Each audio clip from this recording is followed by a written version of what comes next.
can. That's like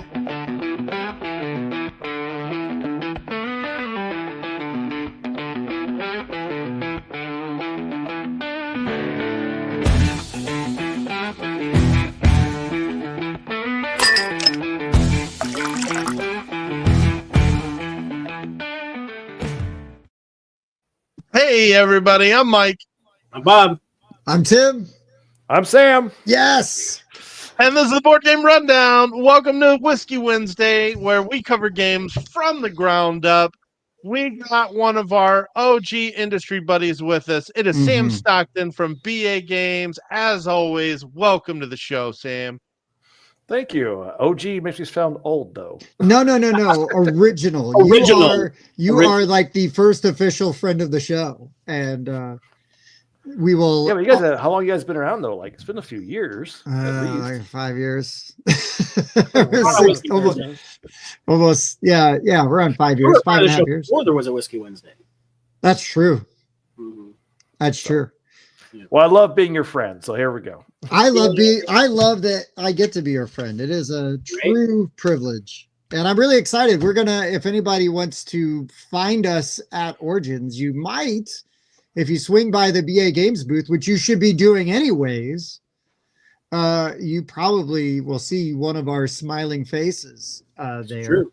And maybe we'll teach you a game of like Forges or Goats and Goblins or Cult of the Deep. Or Garden Dragons, or Dungeon Diners. Yes, anything, any and all of the above. I was talking to Bob, actually, Sam, just the other day about, it's like the great thing about working the BA Games booth is that we're going to be playing a game we like, so it doesn't matter. It's like, okay, well, that's easy. We'll see you at that, boys. Forges? Oh, no. Yeah, I know. Oh, dang. You know, I feel very privileged because I'm the only one here besides Sam who has played Dungeon Diners. That's right. You did play Dungeon Diners.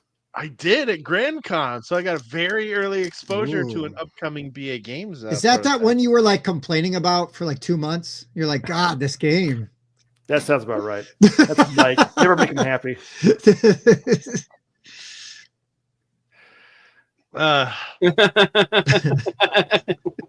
Mike's a tough crowd, man. He's a tough crowd. It's not even out yet. We should probably say hi to some people before we get going too far. Jasmine's in the house. Wayne, you did not miss something, unless you missed our intro. I don't really know. And I think it was back to the good one, or the one that people don't hate. So yeah, good. You missed that. The music, at least, yeah, you know. Yeah, I guess I was still playing with some of my setup here, but these guys were chatting anyway, so you know, it was. We're being good hosts. Yeah, Mike was studying, and he started feeling the AP a little bit, being like, "I don't know, should I do this?" Still tweaking my list. Yeah. We got, of course, Chris Charwood in the house. Carlos is with us. I'm sure he'll bring some banger questions later. Sam, I hope you're ready for some good questions. Carlos does all my research for me and brings all the hard questions. He does. Yeah, right? I didn't tell me how to answer questions. Carlos doesn't give you a chance to not answer questions. He's on it, and they're always good. So no pressure, Carlos. Better bring it. That's true. Hey, we'll see Andrew at Origins, or we better see Andrew at Origins. And one of our OG Whiskey Wednesday viewers. And of course, Chris, our OG troll, our original, our only troll, shut down the rundown. Pushing his luck watching this show. Yeah, that's accurate. Do we still like it? Heck yeah, we still like it. Oh, wild things? You mean Wild Side? Wild. Yes. Oh yeah. We have a review coming out very soon. You'll see our honest thoughts. But yeah, Sam, we got a chance to play Wes's card shedding game, Wild Side. Very, very fun. I'm a little upset he didn't come talk to me about it. To get it signed? He mentioned that he was working on something that he would show me, and so then he never showed me. Maybe he's got something else that's even better. He's cooking something. He's cooking something. He's always cooking. I'm happy for him. I'm really excited for him. It's a legitimately good, party Cartoon. game. Yeah. Light rules, quick play. Yeah. We played it so many times last weekend. 9 times. And That's a I lot. would have played it more. I mean, it plays so fast, Yeah. and people were really legitimately enjoying it and wanting to play it. And I had picked up a second copy to do a giveaway at one of our local meetups. And somebody was like, Tim was like, well, you can just sell them your extra copy because somebody wanted to buy it. And I was like, I guess. I was like, no, I was going to buy another copy. That reminds you. Did I give you guys a copy of Goats and Goblins yet? nope, not yet. We just saw Not it at Bob's house like a year ago, maybe. Yeah, when you came and stopped or whatever. Okay, I'll have to send you guys a review copy. I forgot about that. I promise we will do a review, and we will even do a video of us teaching it badly. Yes. Well, me teaching it badly. Bob and Mike might teach it properly, but Bob does a good job teaching. I was like, what to say? Thank you. well, he does until he beats the pants off you. It's and just then, you. It's just you. That's part of learning. That's part of It builds character. Man. like, I teach you the game. Now get good. Yeah, Now get character building. My mom already said I was a character. I don't want to have to build more. I don't want to build any more characters. Unless you don't like we're playing, RPGs. I was gonna say unless we're playing like D&D or something, then I build characters all day. Yeah. D&D, Star Wars, any of the good RPGs. Is that one I'll of even those jokes where you're like, my mom told me to build up some characters, so I started making barbarians and clerics. Right? Yeah, I think that's a good joke. I think that's a good one. But okay, go, Mike. Sam, you've got a game coming to Kickstarter, and what do you know? It is a push your luck game. You know, yeah, it is. Absolute coincidence. Lucky. It's too bad that Mike doesn't like push your luck games, because you would think of like some of his other hobbies and things he's into, he would really appreciate those kind of games. But no, he just hates those kind.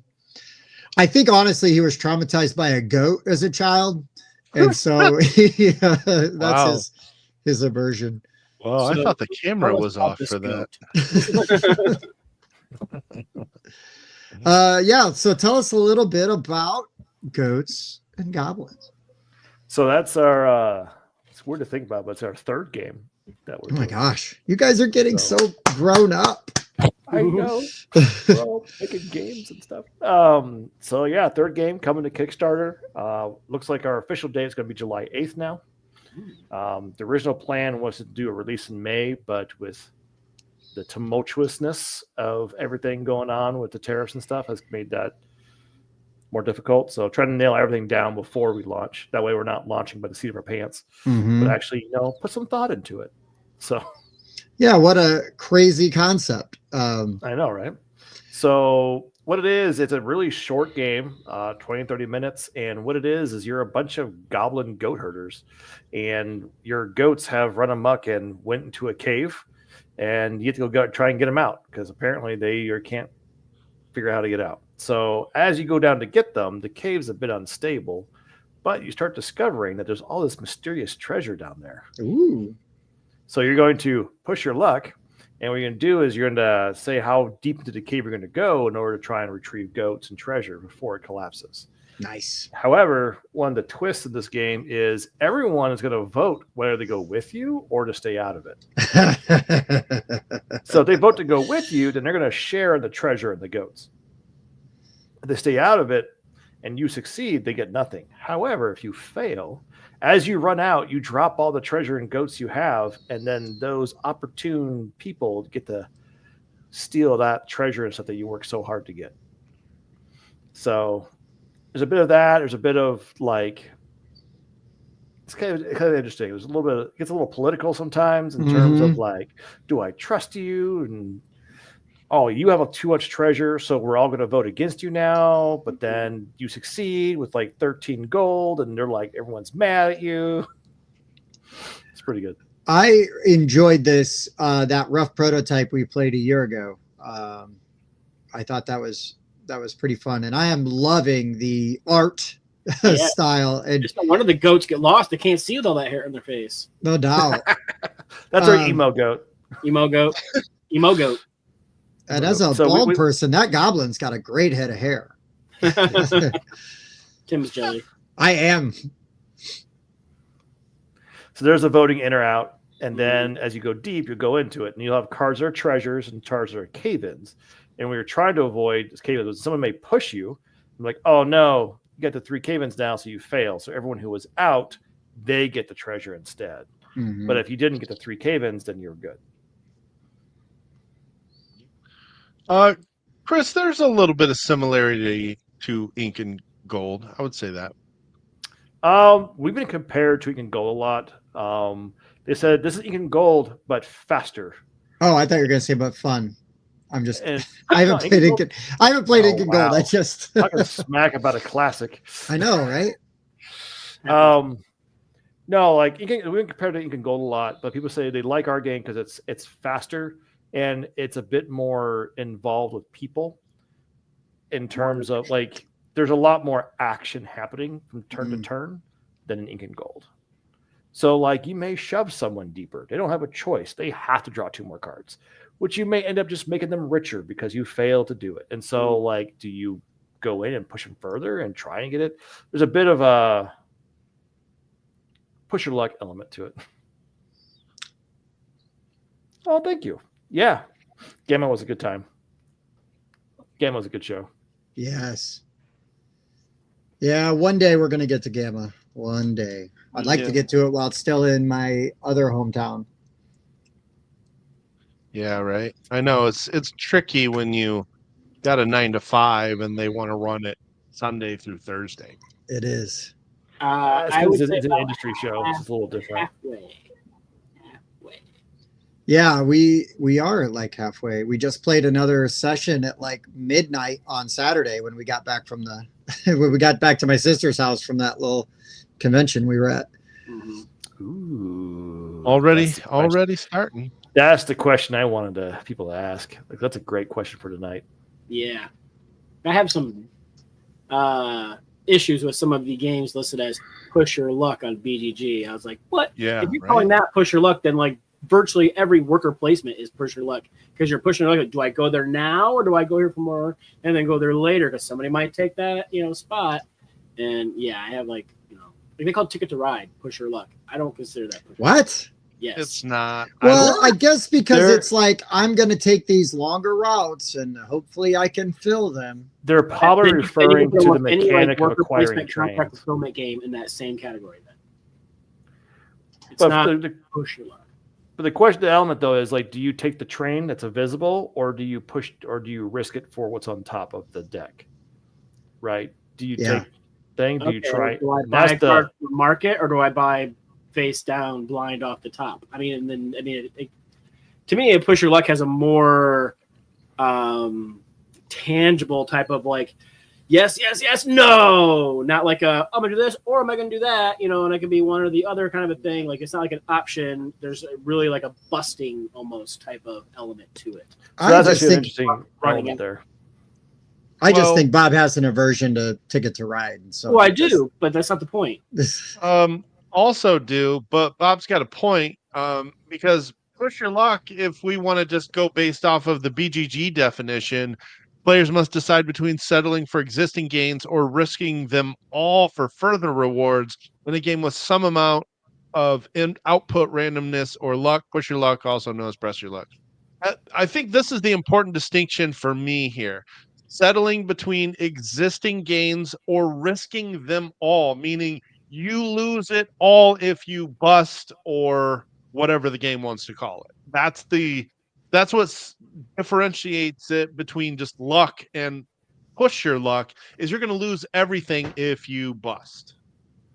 So how does that relate to like something like Ready, Set, Bet, where at what point do you bets? That is push your luck. I don't think it is because I 100% think it is because it is when you throw those bets down. That's you are pressing your luck. Like, That's oh, I'm right. gonna wait. I'm gonna go. That's Let it ride. That's luck. You don't lose all of your gains if you You miss. gain nothing if you bet either poorly or wait You too gain long. nothing. Nothing. Good day, sir. So But you still the get all question. of your other bets if they're correct. This is true. You don't lose your other bets. You don't lose everything else that you've gained Opportunity if for one good bet bets, is Mike. incorrect. Mike, This you're already isn't- going to argue with me on my list, and that's fine.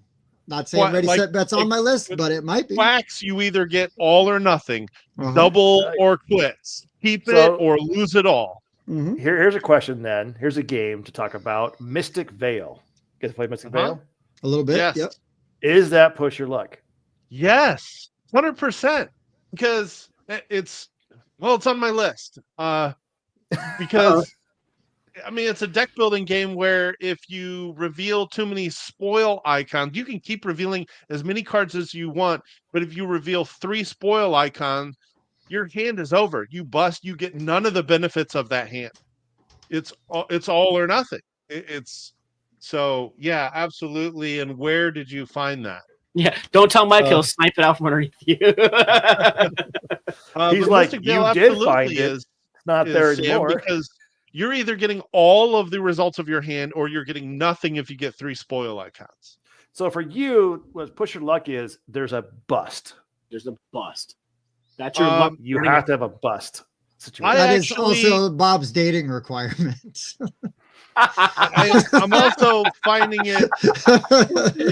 I'm also finding it weird that I tried to make the same argument that Tim is currently making in a chat with West, and nobody backed me up. And then I looked up the description of Push Your Luck, and it was get it all or bust, and I changed my tone. But nobody helped defend me when I was pushing for this version of Push Your Luck. So just I want to don't- get that out there. I have no idea what you're talking about, Mike. Yeah, we had a Wes wanted to come on and debate what Push Your Luck was one time, and I was like, I think it's gaining some benefit. It's pushing your luck to get something better, but not losing what you have. But then I started looking at this, and I think no, pushing your luck is you lose everything or you get everything. So okay. What's interesting about that is, and this is something that's a misconception, I think, about push your luck games, is the title is push your luck or press your luck. But does that mean there's no strategy involved? Not at all. No. There's Because, for example, tons of strategy. Blackjack, I would consider a push your luck game. Yes. Mhm. But people who There's are smart with strategy. blackjack, Mhm. they win more often than lose, or they win more money and they actually make money doing blackjack. Well, if you know the meta or how you know what your odds are, you can make a more informed decision to help increase your odds, and it's not quite as much luck, but you still have that bust element. The odds are never 100%. You know. Never tell me the odds. Yeah. So that's actually an interesting question. Then you guys play Warhammer? Oh yeah. Oh yeah. So are those push your luck games? They're more strategy games with a luck element. Yeah. Yeah. That's how I would see that. Because I mean, I I'm would like, look at like I want to get rid of that unit. So I'm going to push my luck. I need this numbers to achieve it. I'm going to move up. I'm going to roll my dice. Oh, I failed to achieve my objective, and now I'm dead. Well, that means like every war game I ever played. I was gonna say, right. Yeah. Type of game. So where's the line between a push your luck? Like, when is it just a mechanic in the game, and when is it this guy's like, this is the game? Is it So like the game centers around it completely? this line is in the same spot where my line is for my numbers, my rating of my list. It's arbitrary. It's kind of where I draw it on that day.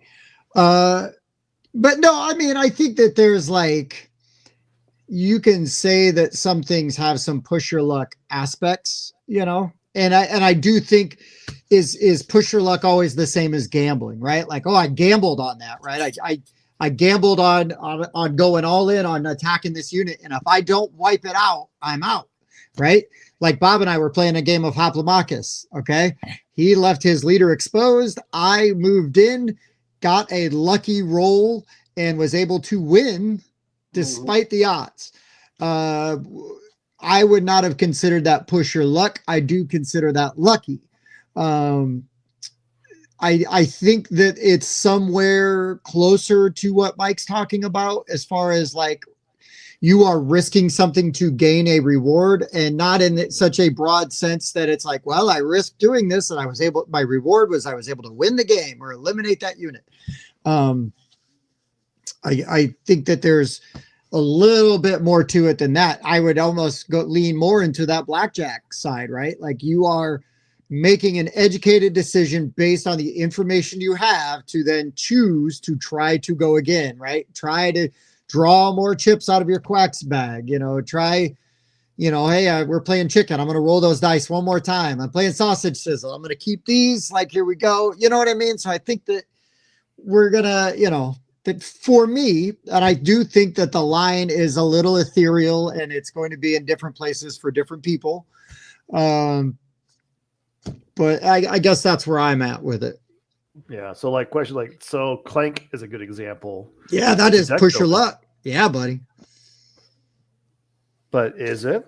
Oh, yeah. I mean, if somebody gets out, you're going to push your luck to stay underneath the end zone, the ground level to try to get more stuff. So I guess you push your luck in that manner. I wouldn't call the bag building aspect of it push your luck, though.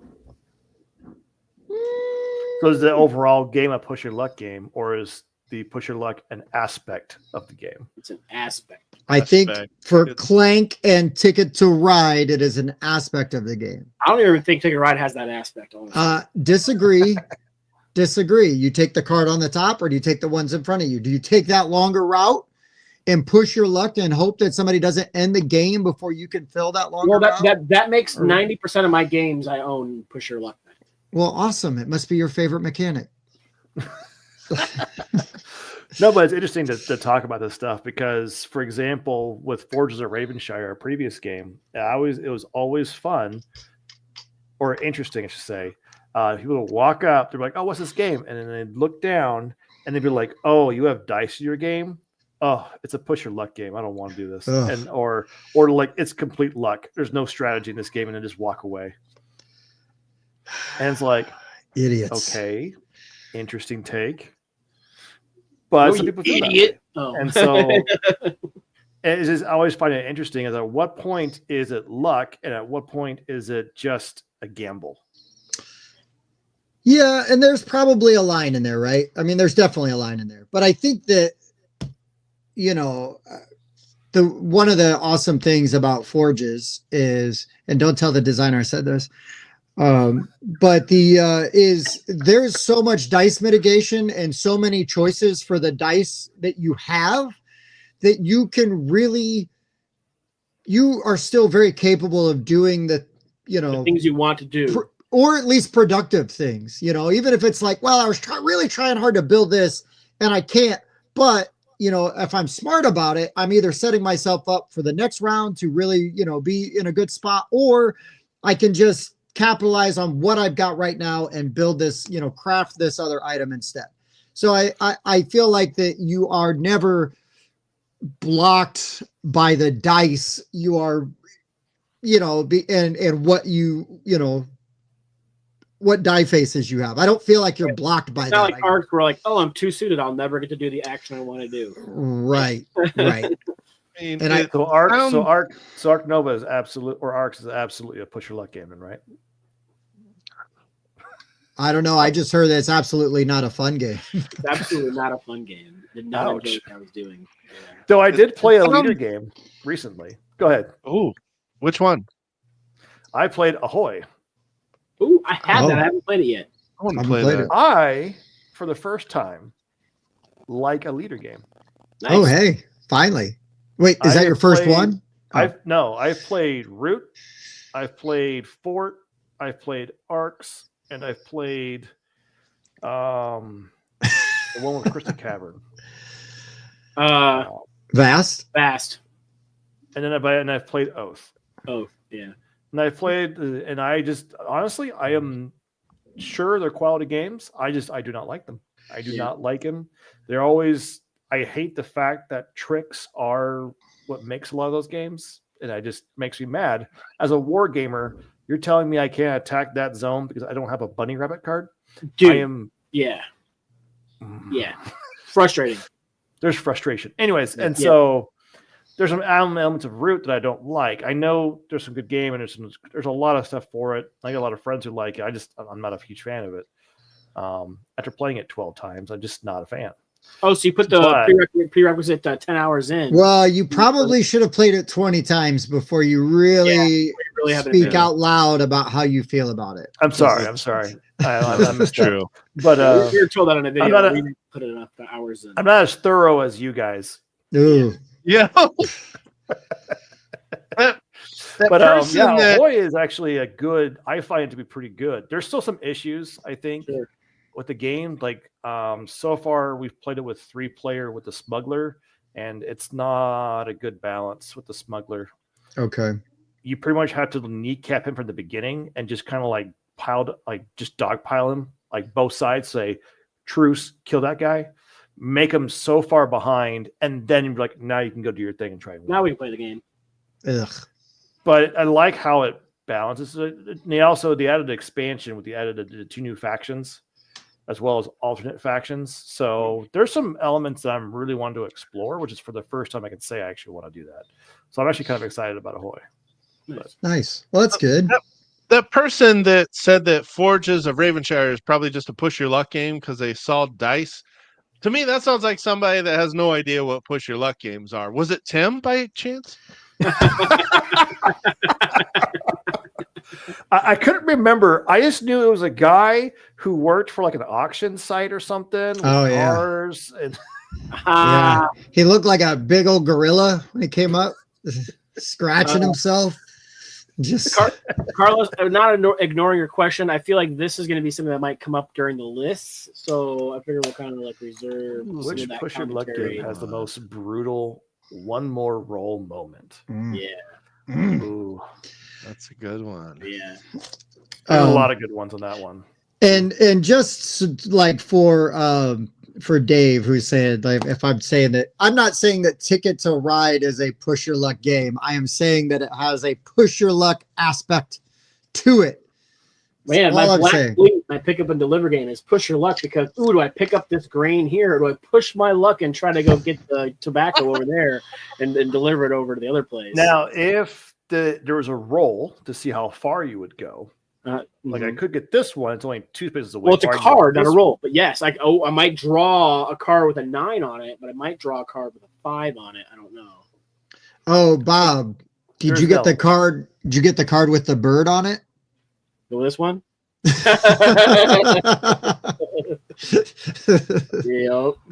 I'm trying to look at all my other ones that I have here. I'm glad we're all friends. Sam comes on here and just makes everybody start fighting because of push your luck. Yeah, I gotta be honest. The abominations like push your luck. Like I could go to the morgue and take one of those face-up cards, or I could push my luck and try to just kill somebody outright and get fresh body parts before somebody else does. Do I push my luck with that? I don't know. See, now that is the thing. If there's an element of failure where like I do this, I fail, and then there's a punishment, like I have to drop parts or something like that. Yeah. That's a push your luck element, right? Because you're like, I could do this, or I could try for this thing. It's more difficult, but if I succeed, I get ahead. But if I fail, I lose something or something happens. And it's not just opportunity cost. I think it has to do with actual losing something. Yeah. That's the risk element. Yeah. So that's what I think Mike's trying to get at. That's the failure part. It's the element that you don't just lose the opportunity to do something, it's you actually lose something, whether it's points, resources, cards, something, not just your turn, but the actual thing. And so in Mystic Vale, it's you lose quite a bit, like, because you could have had all this resources, but instead you tanked it, you busted. And so now you only get like 1 energy or whatever it was. Did you see Dave Rossi's comment? Weird coincidence. Listen to a podcast from 2020 this morning at the gym, and it was with Sam. It was the board game design lab. We're going full circle. Oh, wow. That's a long time ago, buddy. Yeah. That was Cult of the Deep time period. I was going to say that had to have been Colt time because. What's that up, was Mike? probably was that the one about conventions and Ooh, preparing maybe. for conventions, probably.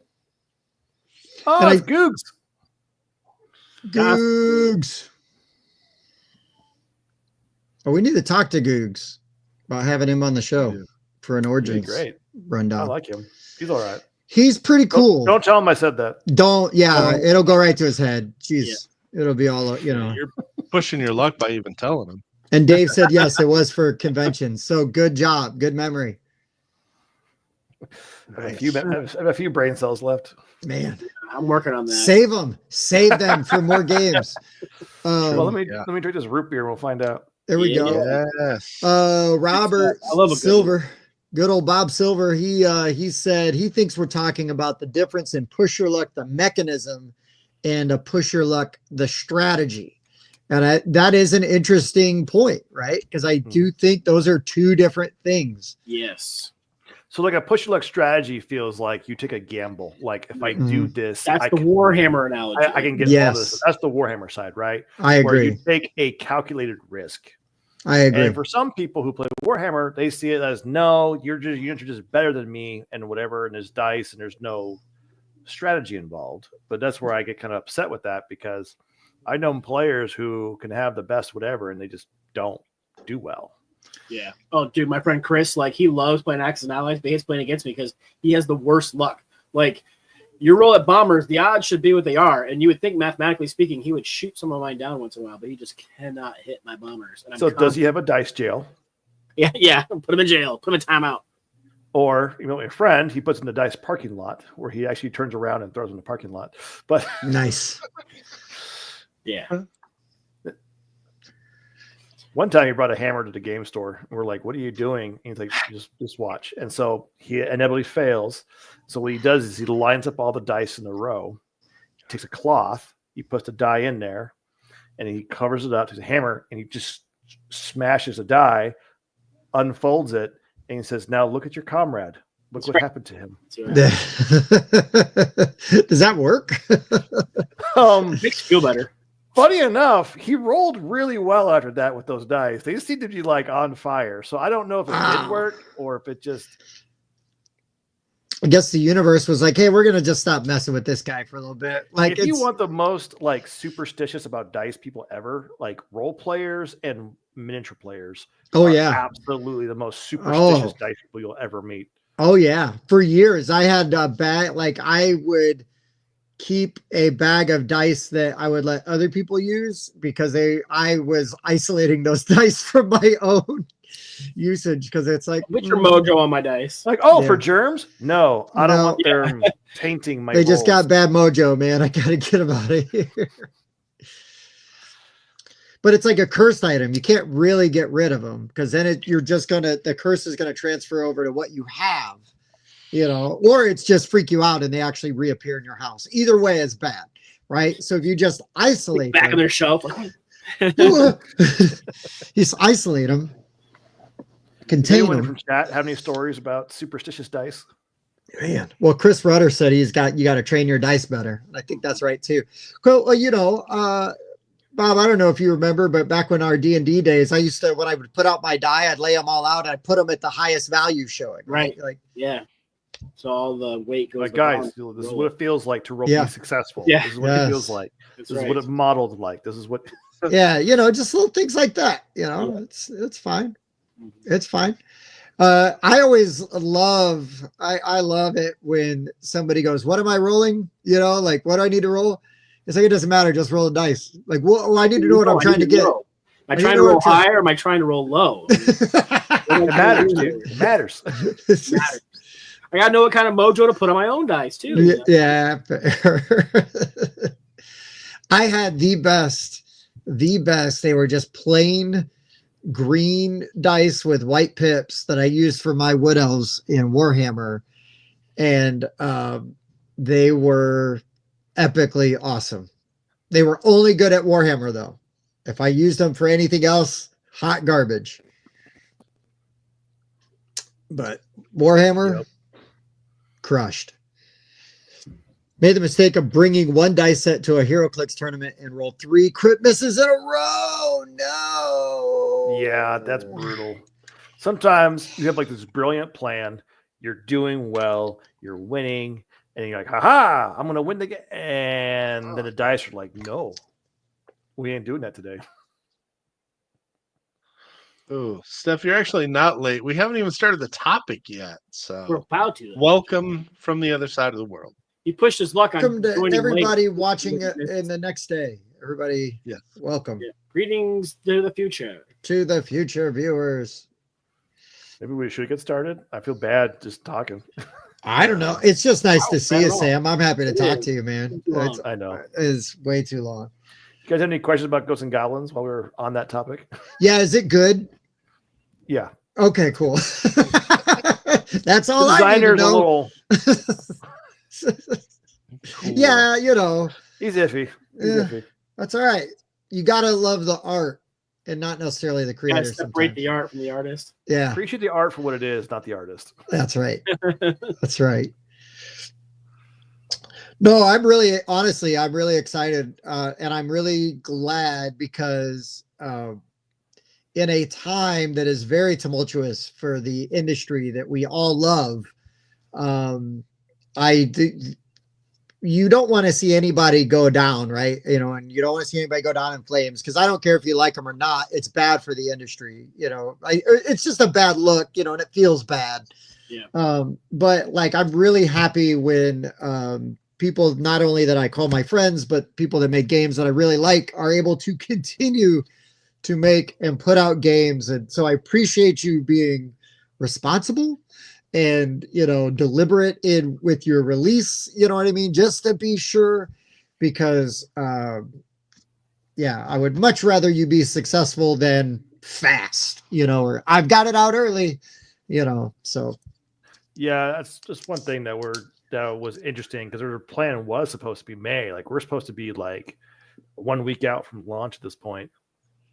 But with everything going on, it was interesting trying to get this done and this aspect done. And it's like, you know what? In this tumultuous time, let's just make sure we got everything where it's supposed to be and not try and ride the hype. We'll go a little slower. It sucks because if we did it earlier, we had a chance of getting for Gen Con, maybe. We were possibly going to like airlift a pallet over because the good thing about small games is they're small. Yeah. Yes. So I could put like 3,000 on a pallet. So one pallet's like, that's so great. I mean, Right. I only have like 2 pallets of games or a few to actually make. So much less space in the house.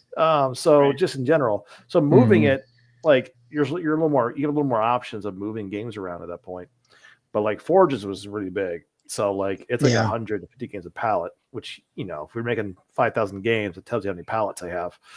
So Right. it's just like all those product just. So do you remember when like Talking Heads, David Byrne would wear like that big suit, you know, his head would look small and he'd wear the big suit. Do you want to send Bob and I over to China and we could just like strap a bunch of them to our bodies? Just like walk through. We'll just say we're like a Talking Heads tribute band and just say I'm an American. I eat a lot, so it's all good to worry about. That's it. I'm Just fat. I'm just fat. I'm boxing. It's like, wow, your fat's really angular. Thank you for noticing. It's the Ozempic. It's starting to work. Hasn't rounded out all the pointy parts yet, but it will. You'll see. I'm gonna lose a lot of weight real quick once I get stateside. It's weird. Just saying. I'd rather, you know, that'd be a really awkward like midnight run situation. You know, instead of smuggling drugs across the border, we get stopped and we've got contraband board game, a card game. I asked like one, you like, excuse me, sir, is this imported cards? Is that what this is? The worst crime. The worst. You find certain types of players are naturally better or worse at these games. There are certainly some people that live or die by pushing their luck, even when the odds are increasingly against them. And yeah, sometimes luck will prevail, But there are those people that are just going to push their luck because it's fun. And so yeah, there are some people that can be worse at it for sure. Well, yeah, I mean, right, but it's kind of like playing the lottery. When it hits big, it's super fun. You know when it works. The best people to play push your luck games are people that will do the best in terms of winning are people who are very logical and rational, and they stick to the numbers. Right. And then With there's maybe an occasional gamble, understanding that when they gamble, there's a reason for it. Right. I, on the other hand, just like to go by gut. I do too. And that's why I'm poor. No. But I do enjoy them immensely. Like when I fail, it's horrible in a good way. Yeah. No, I love the experience. Push your luck games. I enjoy playing them. I love that ride, that feeling. And if I lose, well, whatever. It was fun. Yeah. You know. Well, it wasn't me. It was that guy. He cheated. Yeah. That's what happens with Mike deals. Also true. Also Very true. All right. I guess we should probably jump into these push your luck games that we've been talking about already. We should. So as usual, we'll start it with Bob, go around the circle, and end it with me. So I guess that means we start with Bob's number 5.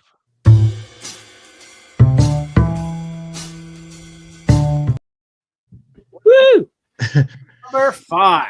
All right. So for number 5, I picked a little bit of low-hanging fruit, but one of the most fun. I haven't played it in a while, though. Push your luck games for me is the Quacks of Quedlinburg. I just love just trying to build my bag to try to get the odds in my favor. Never seems to work for me, though. I'm always pulling those stupid white ones out of there and busting. Don't care. Still have fun playing it. Mike, please never show that art again. That's the bad one. All right, I got you. I said Quacks of Quedlinburg specifically, not just Quacks. Yeah, not just Quacks. Yeah. Oh, did he show the new one? You did. Yeah, sure. That AI cover. It's so it's bad. Fine. It's not that great. It's fine. This is better, but Like the way better. The change to the components, like the graphic design on the components, I think some of those are an improvement. Okay, I haven't really looked but at the box cover, I agree. So I walked away. But yeah, no, this one. This is great. Yeah, I don't know why they changed it. What's wrong with Dennis Lohausen? I think they changed it because that our style is old and generally appeals to board gamers. This is much more open to the more public. Yeah, it's true. 100%. It is true. Beard is terrible. No, he Also, looks like friendly. like one of the who was it that made the Rudolph the Red-Nosed Reindeer and the Jack Frost? It looks like those guys. Claymations. Yeah. I forget. It has a specific name, but they are like the Yukon Jack dude. Yeah, Yukon Jack. Yeah, like those guys. But I mean, it's the people that made it. It's like not Hanna-Barbera, right? But it's blah blah blahs and blah blah blah. Yeah. I mean, I appreciate that for that. And if Quacks had come out that way first, I wouldn't even think twice about it. But I like the one I've got, and it's. Yeah, but Quacks of Quedlinburg sounds weird to a non-gamer, you know. It actually reminds me a lot of what happened with Kingsburg. Okay. Because the original first edition Kingsburg looks kind of like Quacks in some ways. And if you look at the board of the original first edition Kingsburg, you have more of that animated character, like a Quacks look to it. I see. To a certain extent. But then when they redid it, the second edition and the third edition, like they went more serious with it. And it's very serious now. And I got to be honest, I think the first edition was better. I mean, so I still have the first edition. There you go. Get the edition you like, right? I mean, that's a good thing. It's like so go to Kingsburg. That's the first. And it's the main board there with the so those characters there, right? Kind of cartoony, kind of, that board gamey kind of look to it. And then if you go to the second edition, it's totally different. Yeah, like there's a stylized version. You like sort of vibe to the. Well, I like character. this vibe. Like this is what I play. This is what I like. What's some picks, Mike? See if you find second edition. It's pretty board gamey in terms of look and stuff. I like the overall. And then if you go to the 2017 version, second edition, it's all like it's much more serious. A little more Clemens Franzi, a little more, yeah. Mm-hmm. Yeah. It doesn't look as busy. It doesn't look that's a as general busy. trend, but I kind of like the details and stuff on that in the original. I don't. A little bit more to it. But at the same time, like you said, it's less busy, which means it's probably easier to read in some ways. People who are not gamers, it makes maybe some of the icons pop a little better, easier to catch your eye, and there's not so much going on. You're like overwhelmed. Because sometimes you look at a board, you're just like, what the heck? Like Inferno, you look at that board the first time, you're like, what is going on here? But then when you start playing, you're like, okay, now it's making sense. Yeah. Yeah, actually, that's a problem with Raiders of Scythia. I love that game, but sometimes they have brown things on brown, and there's just certain elements. I'm like, dude, please don't do that. That's hard to read. You can't be saying there's a light negative. brown and a dark brown. Ooh. It's all black. It's not like it's like, oh man, this is getting easy there, Sam. You can't say anything negative about the Garfield art. I actually like true. it overall. I actually like. I will say it works better on some games than others. Yes. Yes. That's 100% it. Scythia, that is the ideal artwork, and it works perfectly for that game. Mm-hmm. I'm not as big of a fan of it on the First Light series. Yeah. It doesn't work with as well. Well, you're a designer, so you can Great. say It it. looks great. Reviewers are not allowed to comment We're not allowed to talk about on that. art. Even if you say you really enjoyed the gameplay, but the art wasn't quite your thing, like you're not allowed to say Did you guys get in trouble with that actually? Oh yeah. We It got is- flamed a little bit. It has totally ruined my experience with Garfield games. Like I totally. mean, it wasn't them specifically. It was like their. But it was just the fans, right? It was not them. It was. It was. I mean, they didn't really stave it off. You know, they let it go. It was in their chat. They were participating. Yeah. Yeah. But to your point, it looks better on Hadrian's Wall than it does in Raiders of Scythia and Legacy of You than it does on. Oh, it works great for Legacy of You, and Scarlet Brea works well too. Like it doesn't capture the sci-fi aspect as well. Yeah, and I think that's where, and it's kind of that dichotomy, right? Like you can be like, oh, I really like this art style here, but here, for whatever reason, I'll take the flame for you guys. I am not a huge fan of the original Raiders of the North Sea art style though either. Oh, okay. I can't remember his name. Is it Victor or? I can't remember the artist's name. He does that style, and I don't like it. I don't. Micho? It bothers me. It's the Micho. Yeah, I am not a fan of that art style. Yeah, this guy. I find it to be. It works, and I know what he's doing, and I can appreciate the artistic value to it and what he's doing. But I can't stand it, which is why I like Radio Scythia partially because I just like the artwork better. I think it works better for me. And they, of course, use him for most of their games as well. So I think it's either him and Sam. Those are the two they use. Right. Yeah. But anyway, back to Push Your Luck. Sorry. Great. No, you're good. Great pick though, Bob. I kind of just like left Quack sort of lurking in case I needed it. Yeah. Because it is a classic, an OG Push Your Luck game, and still a blast. Oh no, it's a second generation Push Your Luck game. I got an OG right here. You ready for my number 5? Whip it out, Tim. That depends. Go ahead. It has amazing art, better than the art we were just showing and talking about. Oh wow. It is the Richard Garfield classic, King of Tokyo, baby. King of Tokyo, King of New York, King of Tokyo Dark, edition, whatever. King of Tokyo is such a fun Push Your Luck game. I would play it. I'll play it with my kids. The second they want to play it, I'm ready to play it. I'll play with these clowns if they want to play it. I'm happy to play it. It's very fun. It's very straightforward.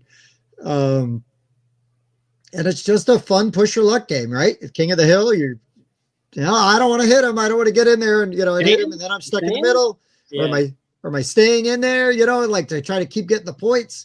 It's fun. You know, it's not the most, brain burny, game, but not everyone has to be. And, but yeah, for what this game is, it does it very well. I feel like it succeeds in its mission.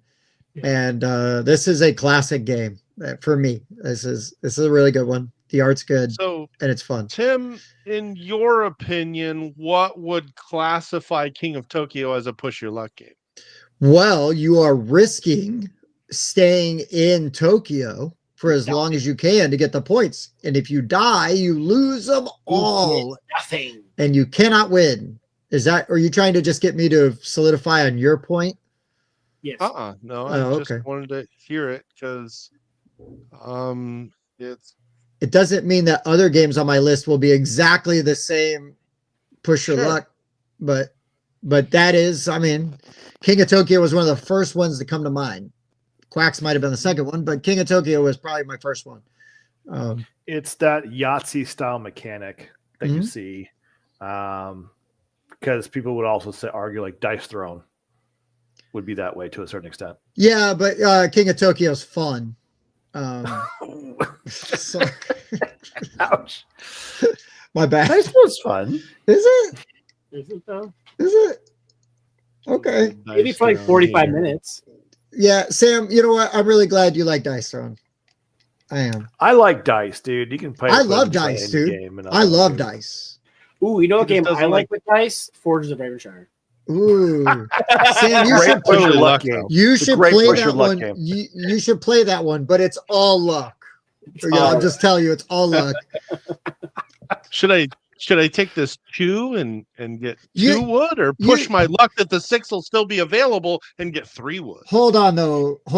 Before we go crazy about Forges, there's like a major problem with it. There is a stunning lack of just browns and lighter browns and darker browns, and then like other browns and some taupes. There's not a lot of that. There's a lot of color. There's a lot of color. It's really just it's too much color. It's so beautiful to look at. It's disgusting. Beautifully disgusting. But I don't like spam. That's right. Not much brown in it. There's some brown. There's actually parts of it are brown. Parts of it are not brown. Now forever, Forges is going to be a push your luck game. I love it. I love it. Absolutely. Just don't do that while you're teaching it at Origins, please. Okay, fine. This is a push your luck game. Well, so I technically won't do it while I'm teaching. I will just randomly walk up to your booth while there's a table full of people and be like, "Oh, push your luck, gross," and then just walk away without saying anything else. That would be amazing. Like, hey, it's that guy again. And then they'll be like, the next day, they'll be like, "Weren't you that dude that said that?" Well, I came back. That was my brother. That was my twin. That'd help him. So should I do my number 5 then? Please do. I'm sorry. Yeah. So I thought I'd get a little selfish on this one. So it's actually related to Tim's. Ooh. So it's going to be Cult of the Deep.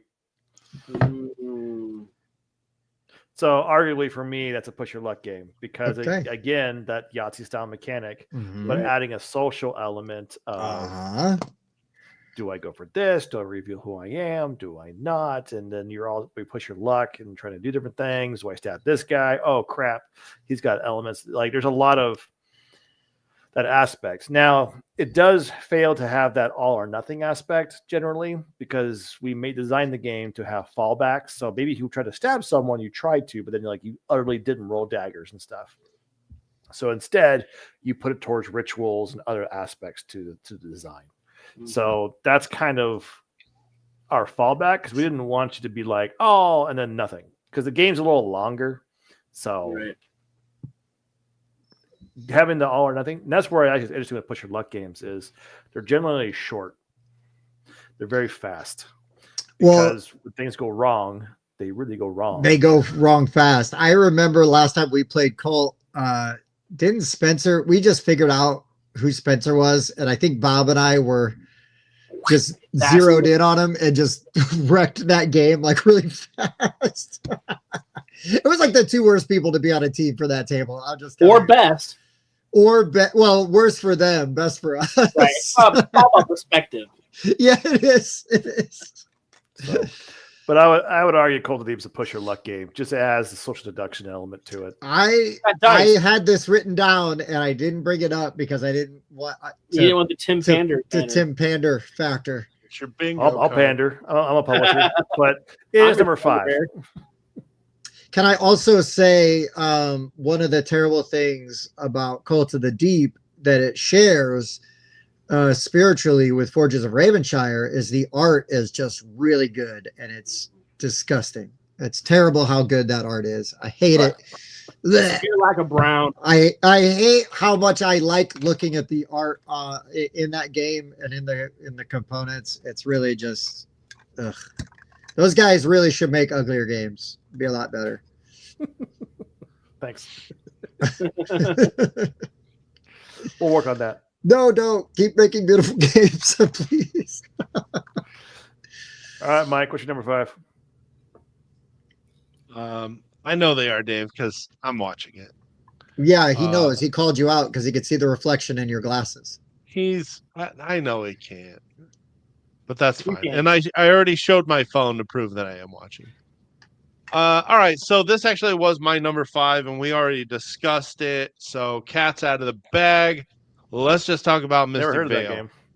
Oh, sorry. Yeah, it's a remake of Cat in the Box. It's Cats Out of the Bag. But Mystic Veil from one of my favorite designers, John D. Clare. What's funny is I've only played the digital version of this on Steam, but that's fine. This game's amazing. I like how unique this is compared to other deck builders that are out there. This is not a standard draw your 5 cards and do your stuff with the things deck builder. This is, you can draw as many cards as you want, but as soon as you draw 3 cards that have a spoil icon on them, you've busted and you get nothing from your hand. And the thing is that sometimes that's like a legitimate strategy. Like if you've got like 2 cards that already have 2 spoils on them, I would just try to get my 3rd spoil out right away, because that means my next hand could be massive. Mm-hmm. And sometimes you get these gigantic hands where you're pulling 12, 13, 14, 15 cards in one hand. And that just makes this game incredibly satisfying when you do push your luck and you don't get the spoil icons. In my opinion, the best upgrades to get, because this is a card crafting game, and you start with like very simple cards that only have one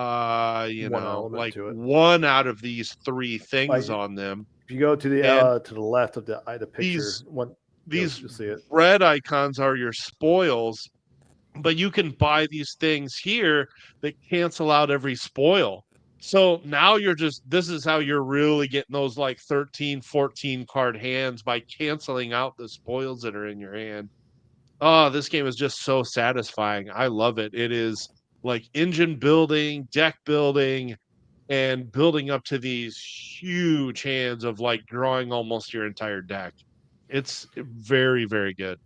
But there's a strategy actually to not do that, and to because some of the stronger cards actually have spoils on them. Mm-hmm.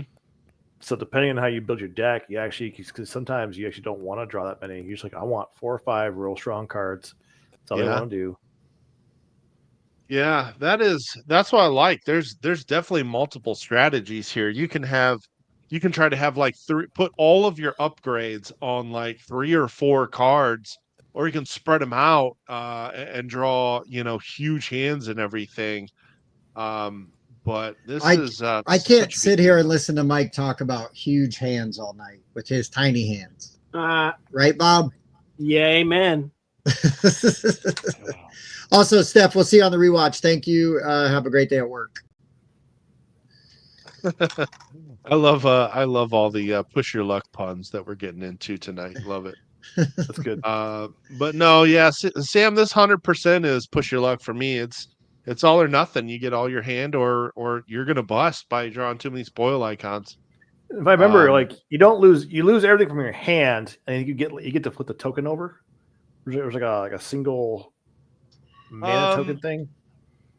There are certain cards that you can put, like they're kind of like always out that you can still use even if you bust, but you have to buy those before you can even use those. And maybe you're talking about an expansion that I haven't played, because there's tons of them for this game. Well, in the base game, like when you bust, you have a token in front of you, and you flip it over. It's like a mana. I think you get like 1 mana basically that you can reserve for the future, because mana doesn't hold over, except for like this token can be used to hold over. And when you bust, you get 1 to hold over. That's that big blue ball thing right there. Mm-hmm.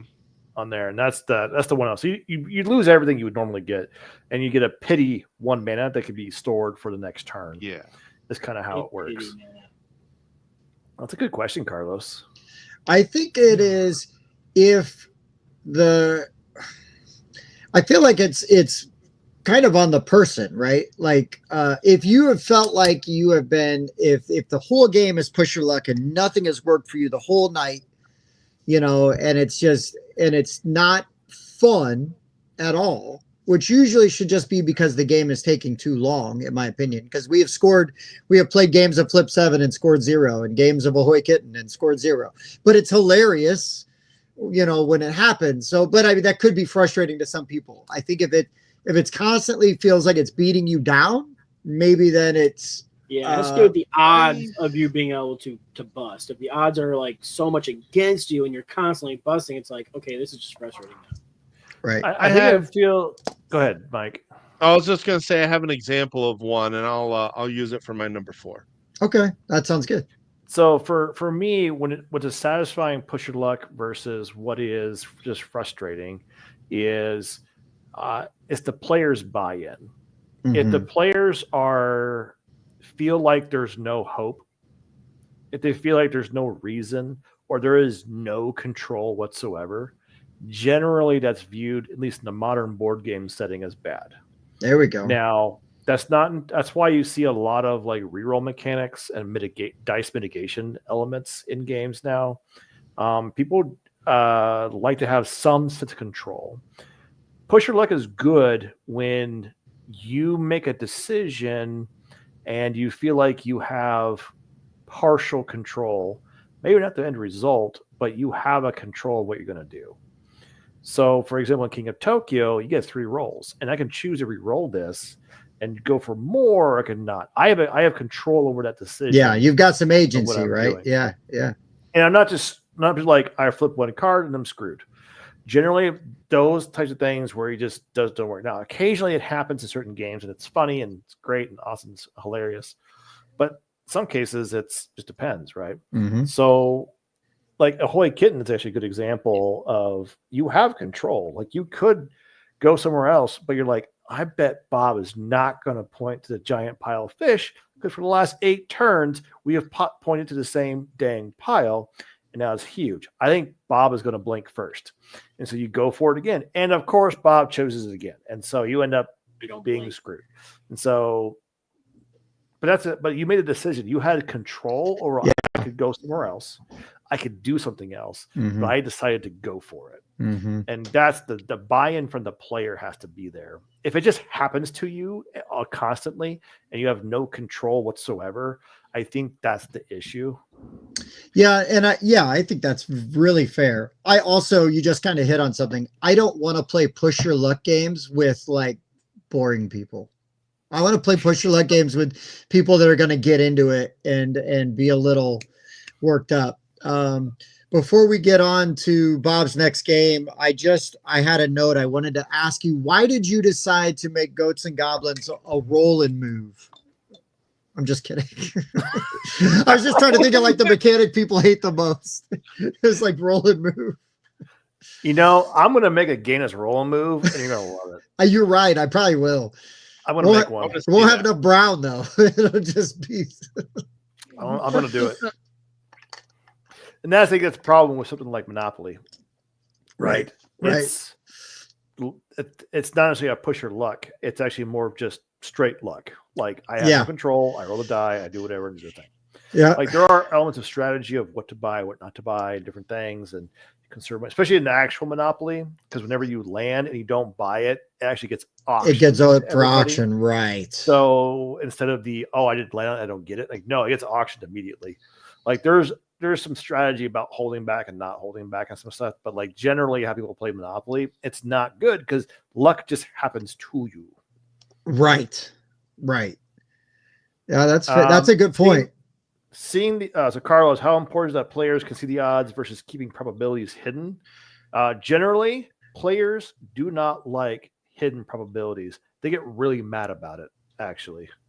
Yeah, so they do. Goats and Goblins, we did a lot of play testing. We got some really angry players, and they're like, "What do I have? Like?" Some people just don't care. They just in it, like Tim was talking about. There's in it like we'll see how it goes. I know there's somewhere between 10 and 20 cards that are bad out of like the 60-ish or so. Like, that's fine. It's good. That's me. I don't want to think that hard on a 30-minute game. Like I just want to play it and like have fun. But a lot of people don't like that aspect. They want to know they the probability. Don't want to have fun. They only want to know maximize.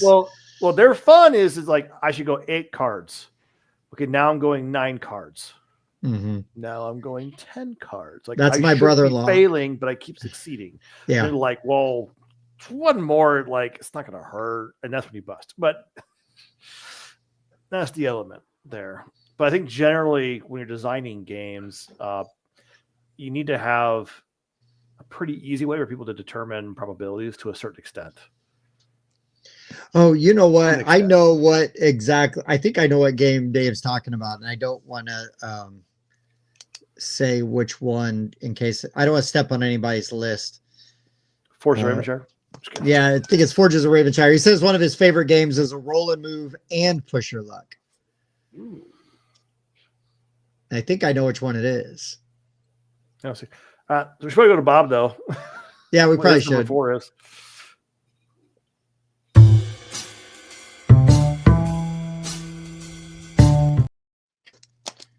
For my number 4, it's a very small box game where everybody's pushing their luck together because Tim keeps hogging all the oxygen in Deep Sea Adventure. Yes. This is a good one. Yeah, so everybody's out in the submarine. You're going down these little pips and rolling dice and moving down them. You're deciding whether to pick up treasures or not. For every treasure you pick up, you're sucking oxygen out of the air. And we all run out of oxygen before we get back to the submarine, you don't get your treasure. So yeah, it's just kind of pushing that luck on whether you think you can get down there and be able to manage to get back up at the top or not. Play through like 3 rounds, I think it is, and whoever has the most points at the end wins. Yeah, this game's pretty fun. I like this game. It's quick. This cause so many fights. Oh yeah. Quit picking up the treasures. There's no way you're getting up with 3. Why are you picking up a third one? Greedy piglet. Shut your mouth. Yeah. All the air I love it. I probably personally sold 20 copies of this game. It's my go-to to bring to people who don't necessarily game a lot. They're like, I don't know board games. I'm like, well, here's a game. This is fine. Yeah. The theming is kind of cool. And you understand that if you share oxygen and someone's greedy and things are heavy, that they're going to, not good. Yep. They did come up with the revision to this game, though. They added a 3rd die. Really? So now I believe you roll 3 dice, drop lowest, or drop whichever one you want. Ooh. Unless I can't remember what the rules are, but they call it turbo. Nice. I think they redid the rulebook, but yeah. So I need to play that. I haven't played it since then. I need to go try it out. I got it at Essen. I got to figure out. It's a really good game. I like this one a lot. Good call, Bob. Bringing the haymakers today. Ooh. It's a great stocking stuffer for Christmas too. It is. Yeah. Mm-hmm. This is a great game for the box size and the price. Point games, right? Mm-hmm. Yep. Yeah, they rule, man. They absolutely rule. Yeah. They make a game in a little box. Mm-hmm. See, look at that. Look at that. Those pictures of that game. There's like 3 colors. How many colors does Forges have? Like 100? Come on. What are we doing here? You know, like Ford's like, oh, I roll a D6. This one's only got 3. That's as high as you need. 3. You don't need 3. sixes. God, sixes. Now you're just showing off. Yeah. Wasting all that. 6. Well, I can only count 4. Okay. Which is kind of funny because most of Forges actually almost is D3s. There's a few things that are more subtle, but generally it's actually D3. Yeah, that's fair. That's wasting all that manufacturing money on those extra pips. Man, just throwing that money around. Although I will admit, I like that you put plastic dice and not wooden dice. I hate wooden dice. Sad. Wooden dice are awful. Yeah, Bob would have canceled his Kickstarter. I would have canceled my Kickstarter pledge if I didn't get the dice I wanted. Have you switched to wooden dice instead of some other kind of dice? That's why the alternatives of the wood dice is we have just buy the gemstone dice. It's cool. Yeah. But not those gemstone dice. The other gemstone dice. The other ones that didn't make it. The ones that, flake out on you. Okay. My number 4 is also nautically themed. This game's super fun, and the push your luck is an aspect of it. And that is we're sinking because you've got to decide what aspect of the ship you're going to work on, right? Are you going to bail out water? Are you going to just dive in and grab some treasure? Are you going to go over to the cannons and fire, at the Kraken, or whatever monster is attacking your ship on the scenario you're playing. And you either, if you can prevent the ship from sinking, you want to have the most loot to win. But if the ship sinks, you need to have the least loot because you don't want all those gems weighing you down so you can swim away. And I love sort of that duality there, right? You're like, okay, so which way am I going to go with this? And you really try to steer and push the game in like one direction. And then, people start getting really mad at you because you're not doing what you said you were going to do, because everybody's got to declare what they're doing as they secretly choose their action and then place it where they say they're going. And then you reveal the dials, and that's when all the looks of betrayal shoot around the table. What are you doing?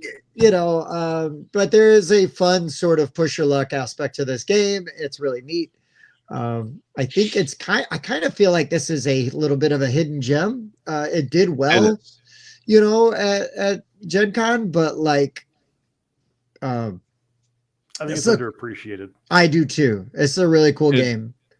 It really is. It's, 9,200 criminally underrated. I really like that bluffing option that you have in this because you get to discuss the actions that you're going to perform, and then you're going to take that dial and select them and stick it face down.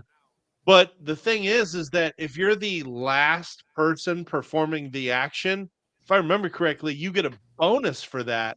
But if you bluff about your action, then you get moved to the back of the line no matter what. And so you're almost encouraged to bluff about what action you're going to perform. But you need to cooperate, because if this ship goes down, you just don't simply have enough time to acquire those gem cards that you need to even win it. So I found this game really, really fun. This is a good pick. Yeah, That's the interesting thing is social engineering games kind of like this to a certain extent. Are those push your luck? Is it a social push your luck? Well, I think that's a thing. I think it's an aspect. I think it goes down to is people like, oh, I could read like a book. Like, but can you? Because I think right. pages are missing. So I think in some ways people they may be good at reading people, but doesn't necessarily but they still are surprised when things go wrong. I think there's an element of that surprise and stuff that people still have to deal with. Is that I think it would count as a push your luck. It's just a social version of it. I am a walking Finnegan's Wake. It's going to take you years to get through me. Then it's not worth it. I did just ask my wife. Zing. No, I didn't think of this one, but BGG gives it the push your luck mechanism. On that, by the way, that's self-reported generally. Right. Yeah. Yeah. So we need to. the I forget his name, but we need to take it up with him. yeah, publisher/designer picks what those are when they enter their game into BGG. That is Correct. fair. Yep. Unless someone submits it that's not the publisher, then they submit what it is. And generally, they'll give it a cursory look to it, but they won't delve too deep into it. As long as it's like, yeah, sure, it makes sense. Not, I mean, they're not gonna, look at Goats and Goblins and it be like, oh, this is a miniatures war game. Like, okay, check. This is a 4X miniature game. Yeah. Oh man, I picked the Goblins. I'm non-judgmental. Hey man, big dice are good. One way or another. There you go. Bob likes big dice and he cannot lie. I like big dice. Oh shit. All right, Sam. All right, for my number 4, I have Welcome to the Dungeon. Oh, nice. I still have a copy of this somewhere. It's an older one. Yeah. But I truly enjoy this game. Basically, what it is in a nutshell is you choose an adventurer, and they have all of their equipment and stuff. And what happens is you're going to take turns either putting a monster into the dungeon or removing a piece of equipment from the adventurer. And the equipment helps the adventurer, like, destroy even number monsters, or anyone less than 1 damage, or mitigate 1 damage, or there's a variety of different abilities they have. And so you're going to slowly, they have 7 or 8 abilities. So you can slowly pick apart different ones, which means they're weaker in some ways and stronger in others. And then you also have the advantage of putting monsters to the deck, but you know what you put down, but you don't know what everyone else put down. Mm-hmm. So they could be taking it deck with big monsters or little monsters, or they could be bluffing it. So there's a little bit of the bluffing aspect as well. And then what happens is whoever's turns, eventually someone's gonna be like, well, you know what? I'm going to the dungeon. And so they're going to try and succeed. And if they fail, they don't get a medal, and they get like a, I can't remember, what, like an X or something like that. And if you get 2 X's, you're out. Mm-hmm. But if you get 2 medals, you win. So that's kind of where the game is. So and you kind of, there's that, is this when I jump in? Is this when I say, yep, I'm taking him and we're going? Yeah. And I think it's the aspect of the not knowing what's in the deck. I know some of it, but I don't know all of it. And the order which it goes in even can be important. Mm-hmm. So not having that knowledge, you may know a little bit, not everything. So you're trying to well, I have this card and this card, so I know they don't have these in there, but it could be this one. It could be this one. If they were planning on going, maybe they put this card down instead. So you're trying to figure out what the probabilities are of succeeding, and then you go. That's a good one. That's a classic. Yeah, we played it. Yeah. So I really like Welcome to the Dungeon. I think it's a good one. I think I have the sequel actually. Because Welcome Back to the Dungeon. Yeah, something like that. It is. You have a princess and a few other characters. So I forget what is everything in there. What did Mike go bail to watch the Pacers? Oh, he's back. No, I had to break the seal. Good pick, Sam. I played this one quite a bit back in the day. This is a fun one. Welcome Back to the Dungeon. That's the one I have. Yeah. So it always goes with me with Deep Sea Adventure. Those are the 2 that come with me generally wherever I go. Yeah. Nice. I will say peer pressure is part of the fun in these games. Yeah. Throwing someone a chicken shit because they're not going to take the next roll, and then they roll anyway and they bust. Amazing. You're allowed to talk smack. Hey, listen to me. I'm against you to a certain extent. Be wow, way to wussy out and not roll. Oh yes, yeah. There is, and again, why I don't want to play these kind of games with boring people, because I want to do some trash talking, and it's really fun when you trash talk strangers and they're clutching their pearls. almost offended, but then they realize that they can trash talk back, and then it becomes super fun. And It's you're wonderful now- to like, and then you're like, I'm gonna stop and be like, wow, you're a wuss too. And they're like, Yes. "Ooh, all right then. Yes. All right. That is a great way to sort of like really just bring the whole table together very quickly with strangers. So these games always work best in crowds, generally, Mhm. or with people who are loud. I hate to say it, but people who are excited. So, for example, when I played War Machine back in the day, we used to go to a tournament for War Machine weekend down in Springfield and Mitchell, St. Louis and stuff. But after hours, there would always be a large group playing Ship Captain Crew. Oh yeah. Nice. I've lost If a you lot of wanna- money on that. Yeah, generally it's a gambling game. But Right. your goal is to roll a 4, 5, and a 6, and then whatever the other dice are equal to your cargo, that's the amount of the number you want.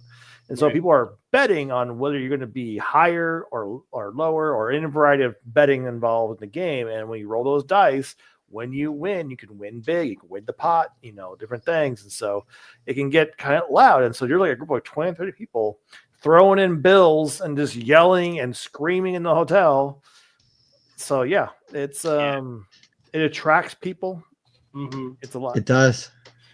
I'll tell you a quick little story. When I worked at LaSalle Grill, the chef and I, we used to clean out a little cold well, like when we got slow, and we would just throw dice in there. And like when you're playing on paper, oh my gosh, the money is so easy to spend. And like, you're doing like $20, $30, $40 double bubbles. And before I knew it, I was buying them a PlayStation portable because I had spent way too much money. I kept it through on the line. I went to not condone gambling, but yeah, I know.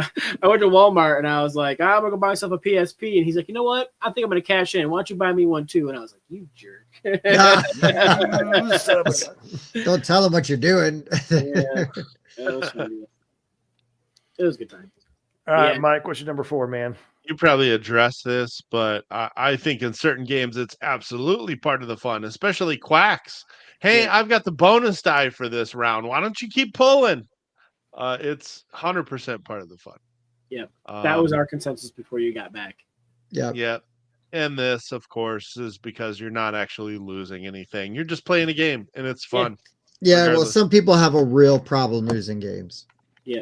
Or Well, not you know, winning by as that's I've won every game I've ever played. So or not winning as much as they feel like they should So be. what was that question you just had, Mike, up there?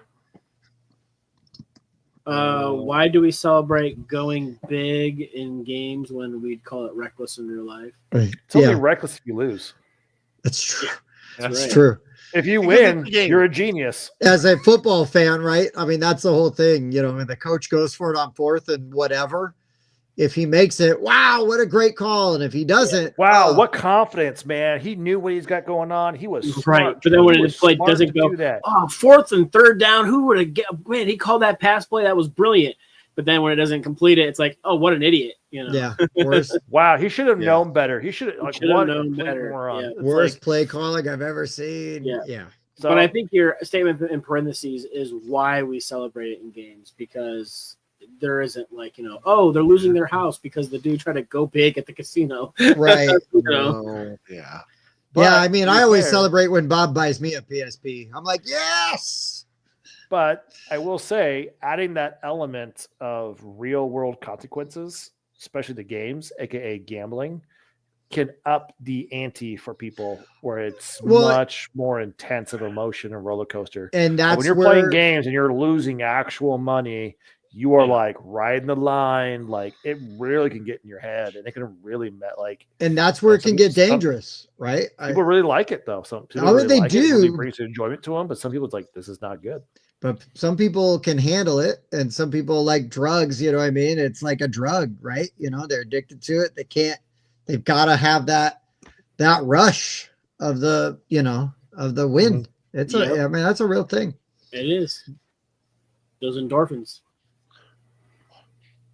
Yeah, stupid dolphins always Yeah. ruining Yeah. everything.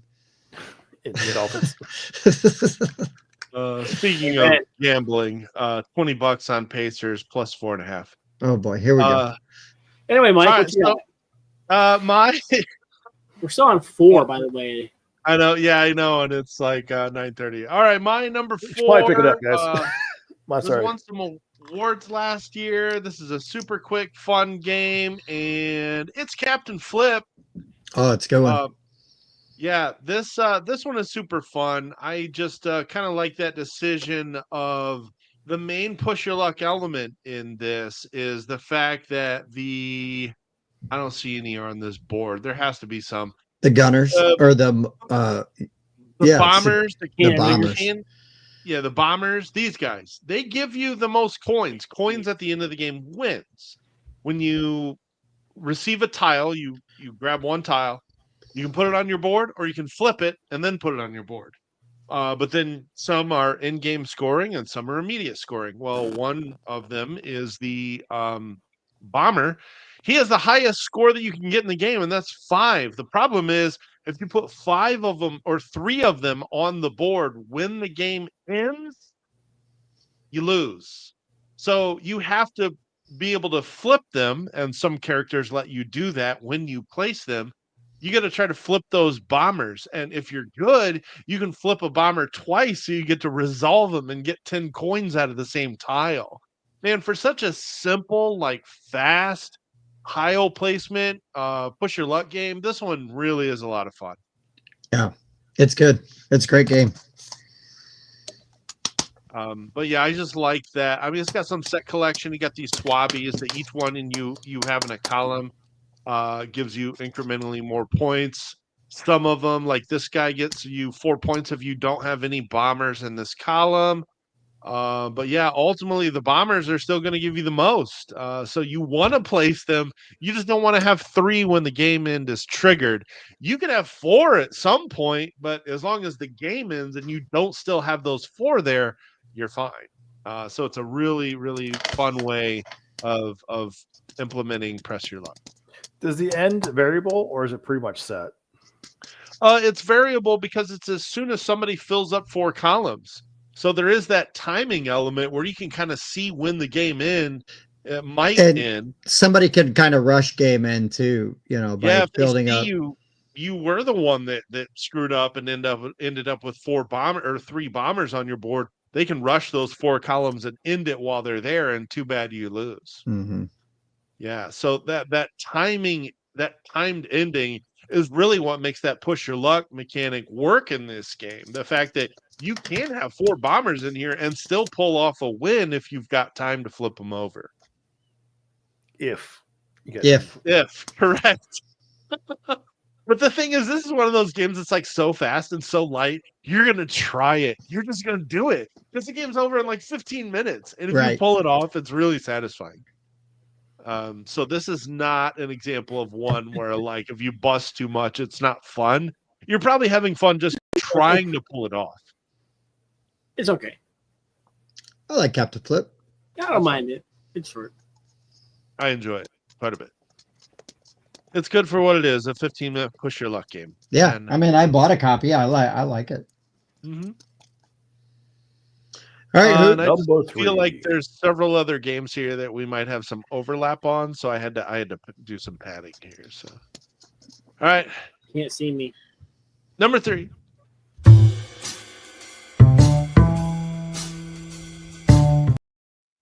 For my number 3, I'm busting out a chant you probably haven't heard on BGR in a while, but rah, rah, rah, rah, rah, rah. I had it written down. Written down. Yeah. Oh yes, Rah's so fun. It's so good. But of course, it was one of those instances where I found an old copy, I pimped it out. Months later, it was announced. Oh, hey, look, Ian O'Toole's going to do a awesome. So now for the same dollar amount that it cost you to buy an old one and upgrade it. But yeah, so now I have 2 cool copies of Ra. But you're kind of pulling tiles out of this bag, and you're building this like big auction thing, and the bag goes to the next person. They have to either choose whether to invoke Ra and start like a bidding, or they're gonna pull more tiles out. And if they pull too many Ra tiles out, it's gonna bust. And you're doing this little set collection going on here. But yeah, it's fantastic. The new version the components are so awesome. Like those metal bits that you use for your points are fantastic. The tool art is super good. Yeah, it's a lot better than the old version I have, even with the geek up bits. But still, yeah. I have mixed feelings of this game. Oh, I love this game. I do too, Sam. Why? Well, my problem is it might be who I'm playing with. So I want to play with Bob and you guys. You do. We're loud and we're rowdy. But We will the change. times I have played it, more often than not, there's never more than 2 or 3 tiles almost ever at the top Let's play it option. too What? safe. Because Oh my everyone's gosh. always invoking Ra all the time. Oh no. Playing too safe. No, we fill that dang row at the top. I have man. never seen the row filled out of. Oh, You're playing with biggest gamers one that are was way too about analytical. 4. Well, that's what I'm saying. The people I played with were theirs is one of their top 5 games, but they're like heavy Euro players and they love it. But yeah. they're like, oh man, this is so crazy. There's like 3 or 4 out there. And I'm like, let it ride, man. And then I find that element of the game just very lacking for me because every time I played it, there's no more than like 3 or 4 at the moment. I don't know. There's no point. To me, if you're going to play a push your luck game and not push your luck, what's the point? What are we doing? Yeah. Sam, you need to get out of that ivory tower, come down into the muck with us morons, and wrestle around. We take wild risks. We'll push you on your swing, man. Come on, you have a good time. It'll be a good time. We should just take a copy of Ra to Origins, and then Sam, give us 20, 30 minutes of your time. We'll play Ra. We'll have a blast. I'm definitely willing to do that because after analyzing why I don't like it, it's been that element of the game has just been very lacking. And I think if you play it with us and you don't like it still, then you're just not going to like it. I'll just put that out there. And that's not a compliment to us. It's just that we will provide the opposite experience of what you've had with Ra. Yeah. Yeah. So I'd be curious about it because it's an interesting game because the way people play may change how the game feels pretty dramatically. I think you'll find that with push your luck games. I will tell you. So this is a good example. Bob and I, we were sitting playing games like Friday night at this convention in Indy, and there was people playing Ready, Set, Bet right behind us. Okay. Yes. I have never participated in a game of Ready, Set, Bet that has been quiet. Yeah. The people behind us, I forgot they were there. They set up, they played, they were wrapping up, and they're like, "Oh, they're done." Like we didn't hear. It sounded like the most boring. Yeah. Oh no! And it was one of the deluxe copy too. Like man, like that dude put a lot of money into that game, and they were just like, if I am not screaming my head off at those horses, yeah, what am I? I must be watching the Pacers game instead. Like, what am I doing? I must be. Like, I have got to be into this thing, like fully invested and yelling at it. Like, I have a great time. I get all worked up, and I know I'm an idiot, but I don't care. The loud table. Yeah, we're the loud table, but we're the fun table. We are not loud at our companions' expense. We try to bring that energy up because I just, it's what I want. Okay, so my number 3 in interest of keeping things moving. We're going to stick on the sort of the gambling theme and go that we were talking about a little bit earlier. And I'm going to go with Lords of Vegas because there is some push your luck aspects in this game. Like when you try to do the casino takeovers and some things like that. And yeah, that is one of my favorite parts of this really great game that has a bunch of different interesting parts to it. I know somebody probably walked away from the Forges of Ravenshire table, walks over the Lone Chart Games table, and they see a bunch of dice sitting in little squares in cardboard, and they go, "Oh, push your luck," blah, and walk away. Well, they would have been closer to the truth than they would have been with Forges. Because when you try to do those hostile takeovers, whether or not the odds are in your favor, sometimes it's worth trying. If you just got one die in that casino and you pay to make everybody else re-roll their 3 or 4 die and you hit that high number, it is hilarious because then everybody else is really pissed off because now they've got to spend money to try to get get your die lower so they can get back in control of the casino. It's so much fun. This is a really fun game for multiple reasons. This is just one part of it. That is a part that stands out to me. So I will say that, yes, the caveat is that Lords of Vegas is not purely a push your luck game, but it is one of my favorite aspects of the gameplay. And therefore it makes my list because it's super fun. It's super fun when you do it stinks. It stinks when you're on the bad end of it. Oh, you're like, oh no, and then of course in a good way though. No, yeah, bad in a great way. It stinks in a great way. Because it provides these epic swings, because of course then that casino pays out the turn you lose control of it. Like no. So yeah, Lords of Vegas, so good. I love this game. It got a reprint. I haven't played the new version, but I got my old version with poker chips, and I'm really happy with it. And I'll play it till it falls apart. I do want to say props to Lone Shark Games. They made second edition compatible with first edition. So it's got newer art, but the card stock and everything is the same. Hey, the new Americana expansion that they came out with, compatible with first edition. So props for all that. God bless them. That's great. That's great. I really do appreciate that. You should do that.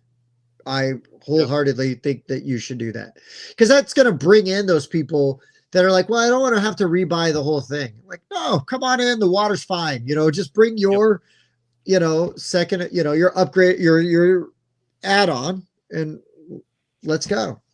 One of my favorite things is, during your turn where you can go gamble at other players' casinos. Oh yeah, I'm only like 2 million away from building my next casino.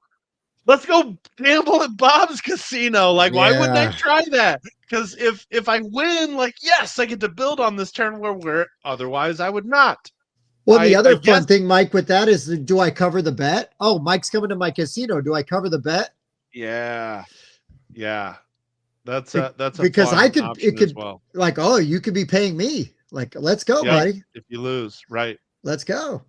And I guess the newest expansion, the Americana expansion, offers a new mechanic for gambling at players' casinos. So, really got to try this one with that new expansion. Yeah, I should look into that to add to my awesome copy. Amazing game.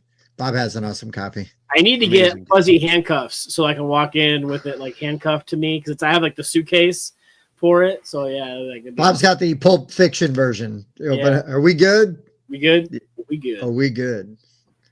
What game did we do that with? Oh, that was the Pirate Gold. That was the Pirate Coins. Yeah. I didn't watch that. Did it look good? Yes, I think it looked good. Okay, good. I remember that. I gotta go back and watch. Go back and watch that. All right. So my number 3, looking at my list here, I originally had Deep Sea Adventure, but I think I'm going to switch it up. Get sniped. I'm going to switch it up. I'm actually going to switch it over to Zombie Dice. Oh, classic. The reason why, not because it's the best game ever, because doesn't have to be straight up push your luck game, and that's what it is. It is pure push your luck. You have 3 kinds of dice: green, yellow, red. You have 13 of them. They go in the cup. You mix them up without looking. You grab 3 dice. You roll them.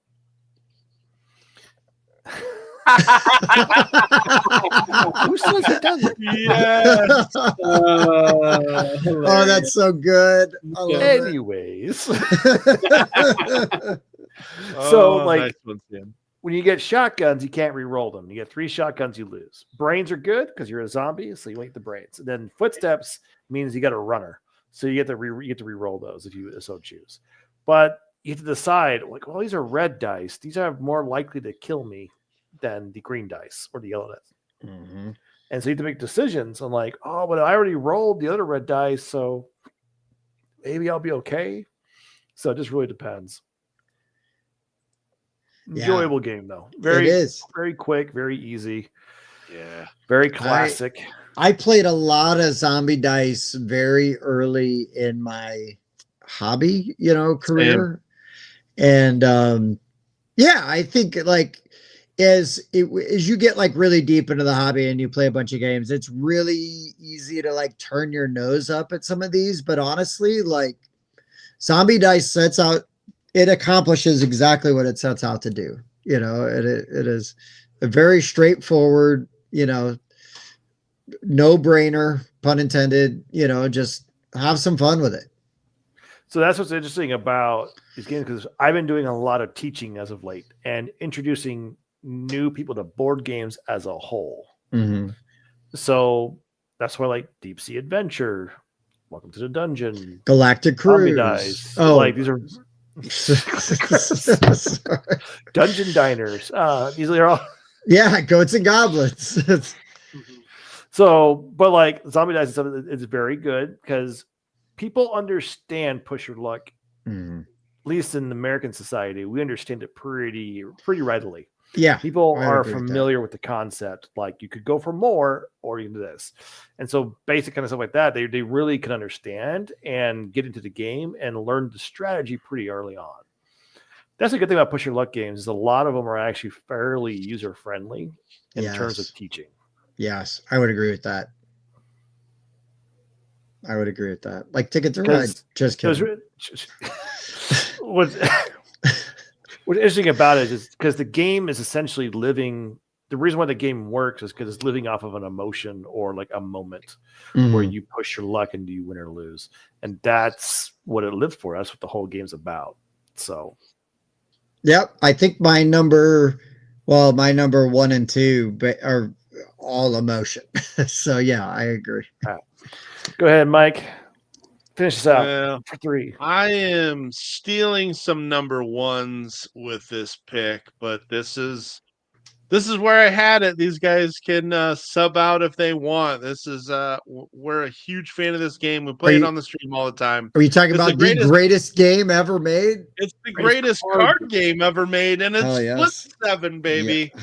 Yes, it is. That's only because Goats and Goblins isn't out yet. That's why it is currently the greatest card game ever made. Well, the Germans will probably agree with you right now because they got nominated for the Spiel des Jahres. Yeah, and it should be. I rarely agree with their nominations, but this one, yes. It's fantastic. We were at this invite-only convention this weekend called Indie Spiel, and it's because there's limited space. And I'm just sitting at a table by myself. I needed a break between games. I'm just scrolling on my phone. And some people I didn't know behind me said, hey, would you like to join a game? I'm like, no, I'm just taking a break. I'm chilling. You're fine. And about a minute later, I look back. They're setting up Flip 7. I put my phone in my pocket. I sat down at the table, and I played Flip 7. They're like, what are you doing here? This isn't anywhere. Sorry, sir.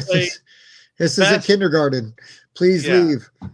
Yeah, this is just anywhere, any place. If you want to play Flip 7, I'm down. It's just always a good time. I bought like 3 copies now. I've given away one of them. This has 100% become like my go-to kind of party game. Next to, no joke, Wildside, right? Like Wildside, now that we've actually got a copy, played that more than Flip 7 this weekend, which is weird because Flip 7 is so easy to play. Yeah, this game's great. I love this game. I need to play it. You haven't played it yet, Sam? Oh my God. Well, bring it to Origins. Oh, sure. It'll be in the back. Yeah, multiple copies will be in the back. Well, if multiple copies, they're guaranteed. Yeah, like if you bought Gnome Hollow, you got a copy of this for free at Gen Con. Mm-hmm. Yeah. I did not buy Gnome Hollow at the time. So race to 200. We'll explain to Ammon why you hate him later, but that's fine. He's actually my graphic designer for Goats and Goblins. Oh, that's why that art looks so terrible. Yeah, dude, don't let Chris deal. Like we were like rotating the deal like as we went around. every single time he dealt, it was like, oh, you have a 5. Yeah, hit me again. Obviously, boom, there's another 5. Like, really? Out of 5? Okay. It's not like I was like, busting on 12 and 12. No, I was getting all these single digit numbers and constantly busting. Chris, so, Sam, do you know the concept of flip 7? I'm trying to remember. It's basically like there's a deck of cards, a big old deck of cards, and the numbers run from 0 to 12. There's 1 0, 1 1, 2 2s, and all the way up to 12 12s. And there's some score modifier cards in there, and there's a couple other like cards that are like special actions. But basically what you're trying to do is it's sort of blackjack style. You choose whether or not you're going to hit or pass. If you pass, you're out, and you're going to score the cards in front of you. But if you hit and you get the same number you already have in front of you, you bust and you're out and you get no points. And you basically play round after round until somebody gets to 200 or more points. And it's that simple. Does it build every round, or do you reshuffle every round? No, you go through the deck. You just go through the whole deck. You do not reshuffle until the whole deck is gone. And then you reshuffle. Yeah. Most of the time mid-hand, right? It's almost quintessential, like push your luck type of game. Like, yeah, I like it. All push your luck. Oh, it is. It is fantastic. It is so simple and straightforward. It's one of those games where you're like, how did somebody not already come up with this? Yeah, how's this not out? Yeah. Yeah. Beautiful. How to play it. But yeah, it's genuinely one of my favorite games. It's so fast and easy. Yeah, Mike, great pick.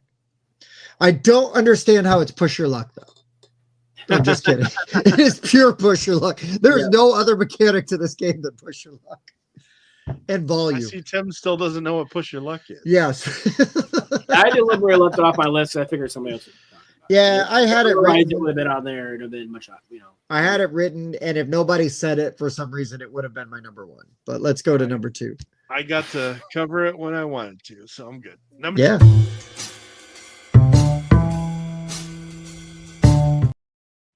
Yes, Chris. My number 2 is an old game. It's had many, many, many reprints, but for some reason, I just can't stop.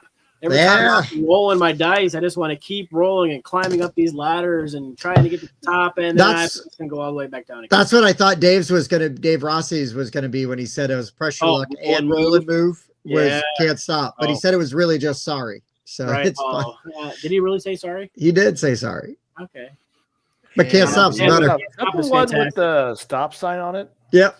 Yeah, that's one of the newer versions of it. I've got the ones that have the big stop sign, and like I bought a Lazy Susan to put underneath it, so you can like rotate the board to whoever's turn it is, so it's easier for them to see. I remember this game. But I can't believe this originally came out in 1980. That's insane. Oldie but a goodie.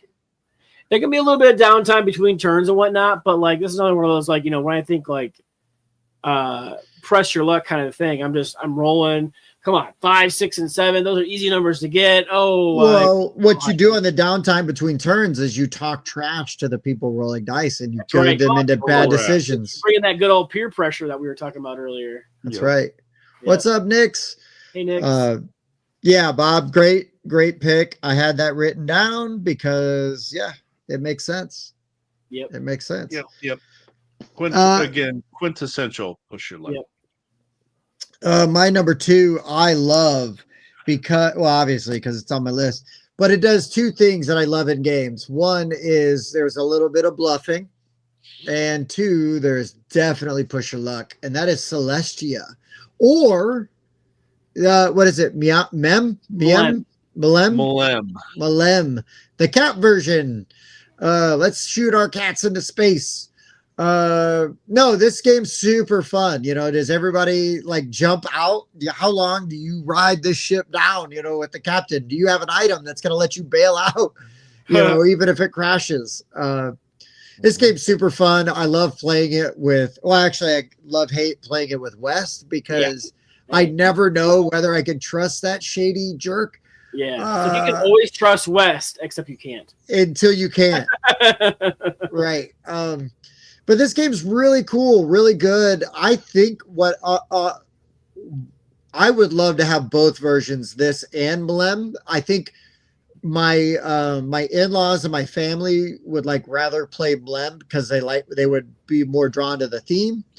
But Celestia is just as good. I think it's a little different, right? Because you just got those tiles out where Mlem's got that board and you've got like kind of that winding track. And I feel like you go farther in Mlem, which might be more appealing to people. But I enjoyed both games a lot, quite a bit. And with my birthday being like coming up, I need to just ask for one of these for my birthday. Because my wife's like, what do you want for your birthday? And that'd be a good one. So I'll put that out there. Yeah, you can still get copies. And Malem's cheap to get to, it's not too bad to get and it's, it's a similar enough vibe where I would be, you still could kind of scratch that itch. I feel like you'd be more inclined to be able to get like Mallory to play with Mlem. Exactly. And Kelly and, and her sister and them. Right. There's like several modules in that game we haven't even touched even. So sure. So yeah, that's my number 2. And I'd like to thank Mike, unfortunately, for showing me Mlem. I don't want to give him credit, but I will. And yeah, unfortunately, I think Wes for showing us Celestia. But yeah, both were honorables for me. These are really fun. Yeah. All right. So for my number 2, it may come out of left field depending on how you feel about it. Ooh. But my number 2 is Pandemic. That is left field. Okay. The reason being is what it defines push your luck, where you can push your luck into doing a thing, or depending on how it goes, you could lose it all, right? Get out of control or control. So you have to try and, at times, push your luck onto like, do I can do this and control this city? Do what's coming up next? And I know it's one of these 3 cards. I just don't know which one. So I think that, Sam, you're going to have to really respect my number 1 now. I love this. Love this. But Pandemic, I find it's as much strategy you have in the game. At points, you have to push your luck and press your luck at the hardest difficulties because that game is going to run you over unless you try. You have to take risks. You have to take risks, and that is one of the things I do like about Pandemic. But I just like it better in Defenders of the Realm. You do have to take those swings. And when you get that push on that swing, that's really good. Deep cuts. I always like being pushed with people with tiny hands. So there you go. Mike, There's Mike. Mike, you're up.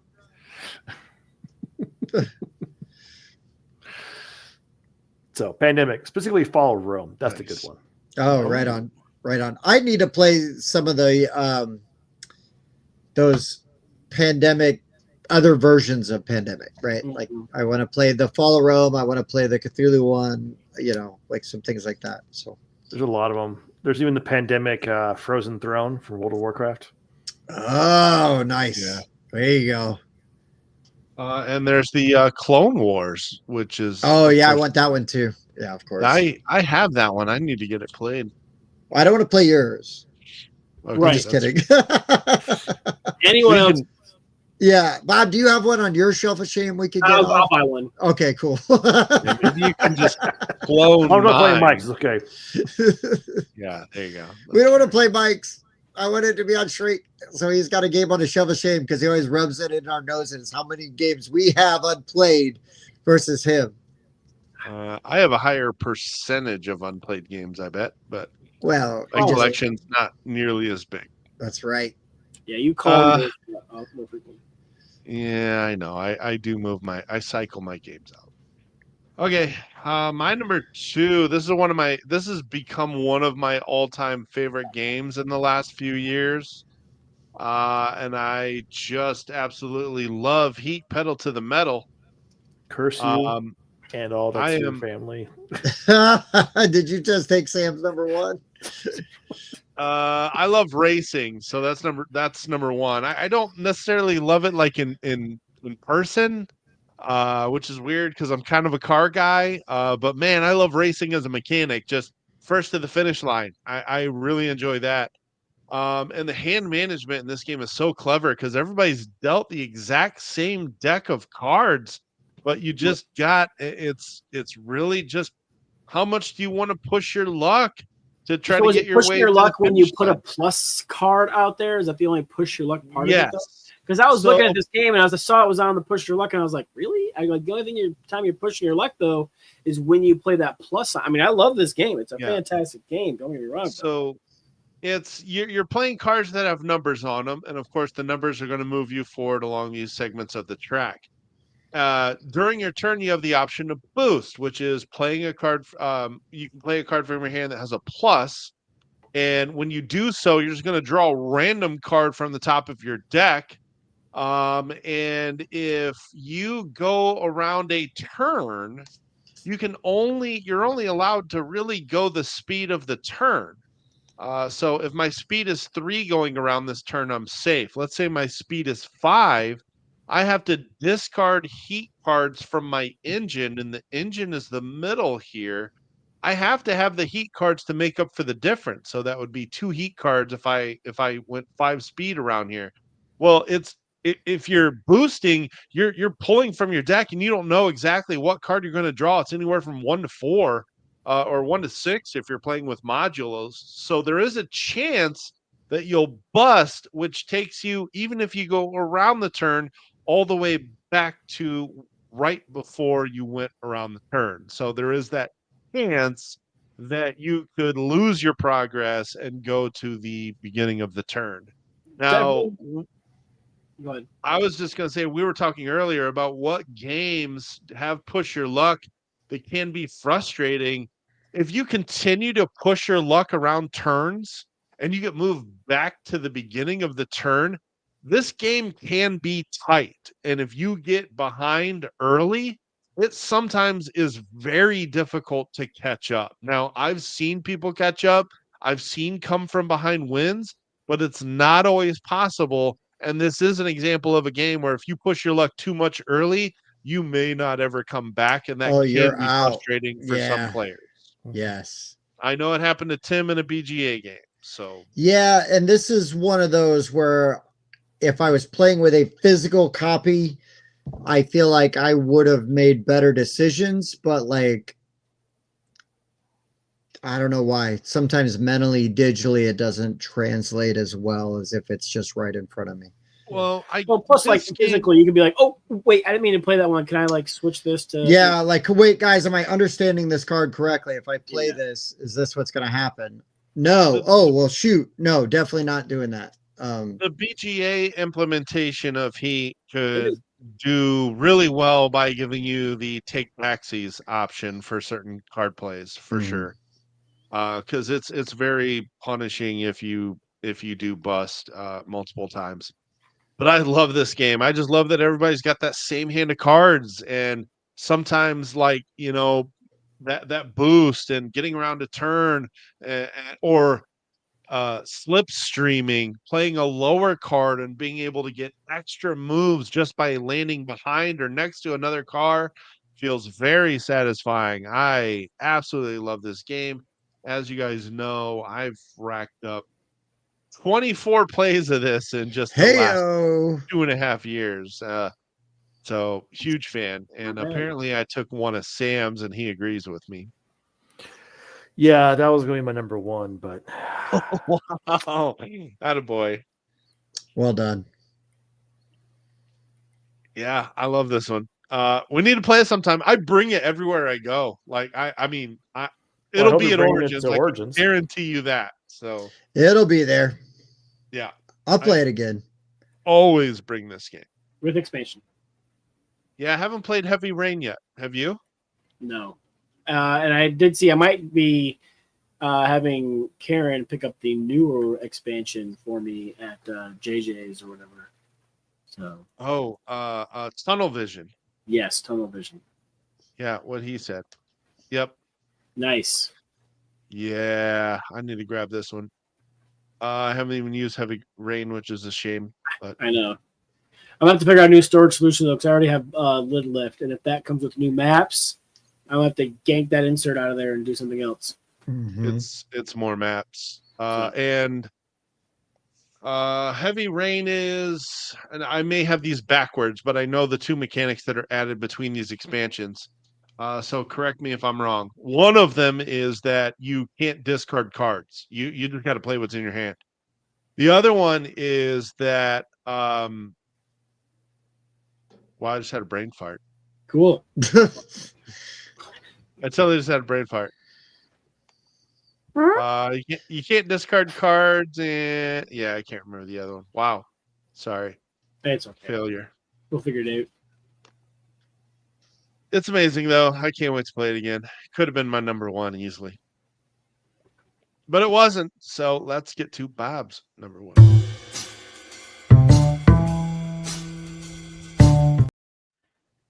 My number 1 is a fantastic cooperative push your luck, but be careful pushing your luck too much, because if you're playing in the wrong mode, it's going to push your luck for you in the Texas Chainsaw Massacre. Oh, great pick. Yes. Wow, nice job. Yeah, so this was the first one that I wrote down. I love the push your luck aspect as you're pulling these tokens out, trying to get yourself extra actions, trying to get yourself like these other tokens and whatnot.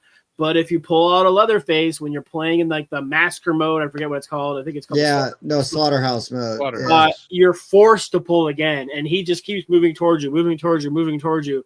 And yeah, I love that push your luck aspect of that game, and it's so much fun.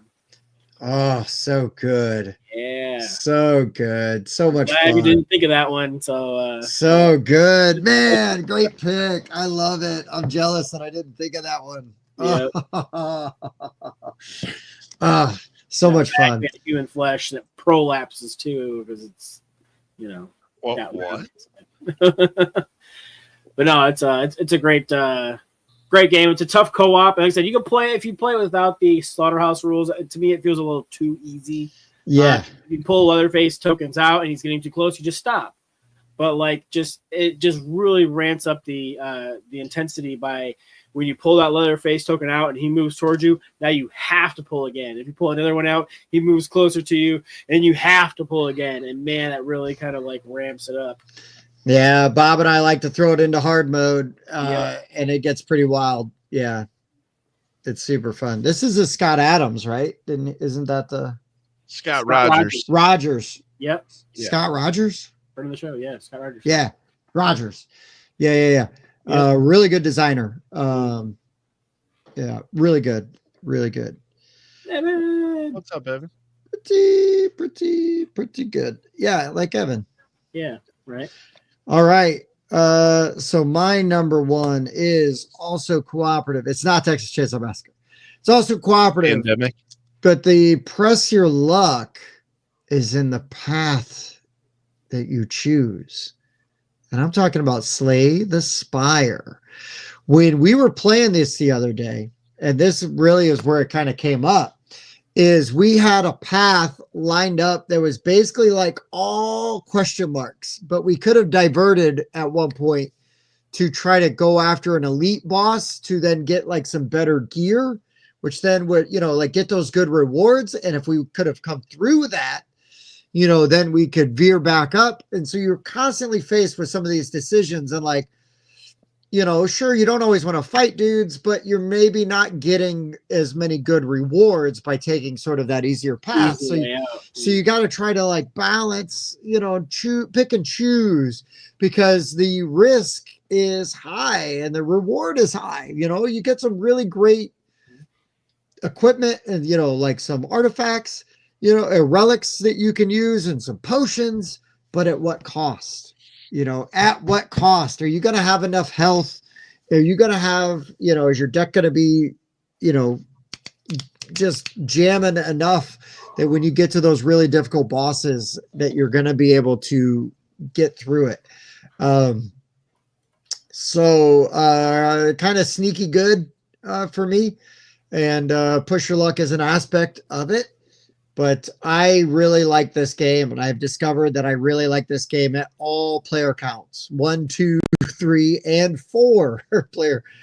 I will bust this out and play it solo and have a great time doing it. And I really like this game. Really like it. And I love just there's a lot of times, especially like when I'm playing it like on the app, where I'll just try the hardest dang path all the time just to challenge myself and see if I can pull it off.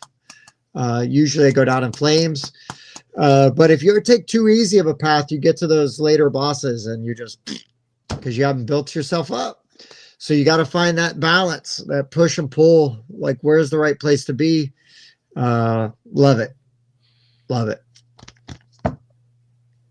Sam, do you play this video game? So I have played it. I actually played the board game too. Oh, okay. It's interesting how they took a game that's a single player and turned into a cooperative. Mhm. They did a good job with that. And the rumor is that the video game is actually getting a cooperative. Oh, Yeah, the Slay the Spire 2 is going to be co-op, right? So sorry? you know, any cooperative game is solo if you're lonely enough. Well, that's true too. See, but it's the way they do it though is more than that, right? So it's like, oh, we're playing solo, we'll just play together, make decisions. Like they actually have different players making different decisions for their deck, Mhm. which is why it's interesting because in Slay the Spire you don't have that, but in this one you do. And I think it works really well. And I think the designer who I met, it was a good idea. It was a great idea. I'm glad he did it.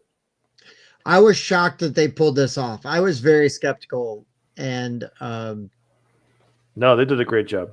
was very happy with how they implemented it and translated it over. I've been trying really hard to trade for a copy of this, and it's pretty difficult. I mean, there's a lot of copies out there, but I've been offering. People don't want to get rid of them. Well, they have them up for trade, and I've offered some pretty reasonable offers, and either people just don't, they just ghost you. They're like, ignore you, or they say, oh, yeah, I'm interested in that. Where do you live at? And I say, oh, Northern Indiana. And then you hear nothing back. It's like, okay, you said you were interested. You're like, you should offer to throw in for some shipping or something if you need to, but yeah. Sure, yeah. But I have to ship out, what was the offer? Unsettled. Oh, all my unsettled plus cryptid. Yeah, and it's like, okay, that's 9. Like you get the way better. They get the way better the deal on that side because Unsettled is not very. That's a lot of boxes. It's a lot. Yeah, so I'm saying that's a lot of stuff to ship. So I'm trading a guy. I won't get into it this weekend, but yeah. Doing some trading. Right. Yeah, I might end up just picking up, getting a Canadian friend to smuggle this across the border for me for cheap. So I'm going to go with my number one. It's unfortunately Mike stole my thunder. Way to go, Mike. So it's sad, but that's heat, metal to the metal. I'm not going to go into it. He's already did a good job explaining it, so I can get into it.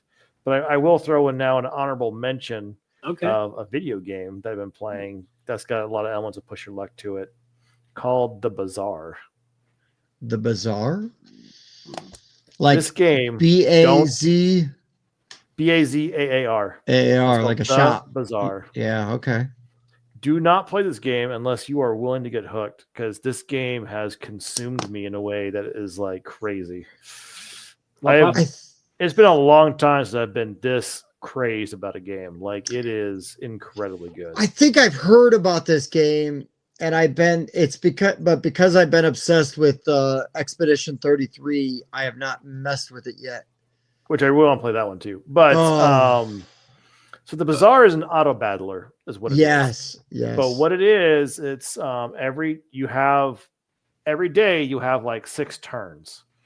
And so your first 2 turns is you go to shops. You have 3 shops to go to, and they sell certain kinds of things. Like Andy, he smells small things. This guy smells medium size, which is like just twice as big, and different things. And so you're trying to like put together builds or building. It's not a deck builder, but it's very similar. You're trying to put things together to then work together to do things. Like, oh, when this activates, this will then charge this one to go faster. And because it poisons, that then gives you plus to my damage on this thing, which allows me to narrow that hits. That's how I want to win the game. So there's a lot of like comboing that happens in the game, things that kind of go together. And it is, oh my gosh, it is wonderful and painful in the best way possible. It's coming to mobile, coming to iOS this year. You're like, I know I need this item, and I'm going to go to I'm going to go to the shop, and there's a good chance he has it, and he doesn't have it. I'm like, okay, Can I pivot on something else? And so you go to another shop, and then you're like, oh, okay, I'll grab it. And then you go to re-roll and get the more stuff, and then that item shows up, but you already spent your money. And you're like, no. It's pretty wonderful. But yeah, heat, pedal, and metal. Heat's great. What you got, Mike? Video game sounds cool. Yeah, it's coming to iOS. I've heard of this. It was on Kickstarter years ago, or was it Kickstarter or Indiegogo? One of the two, like years ago, and it's finally out in like an open beta now. It's been a while coming, but if you guys like deck builders, highly recommend you try it if you want to throw your life away for a while. Good at that.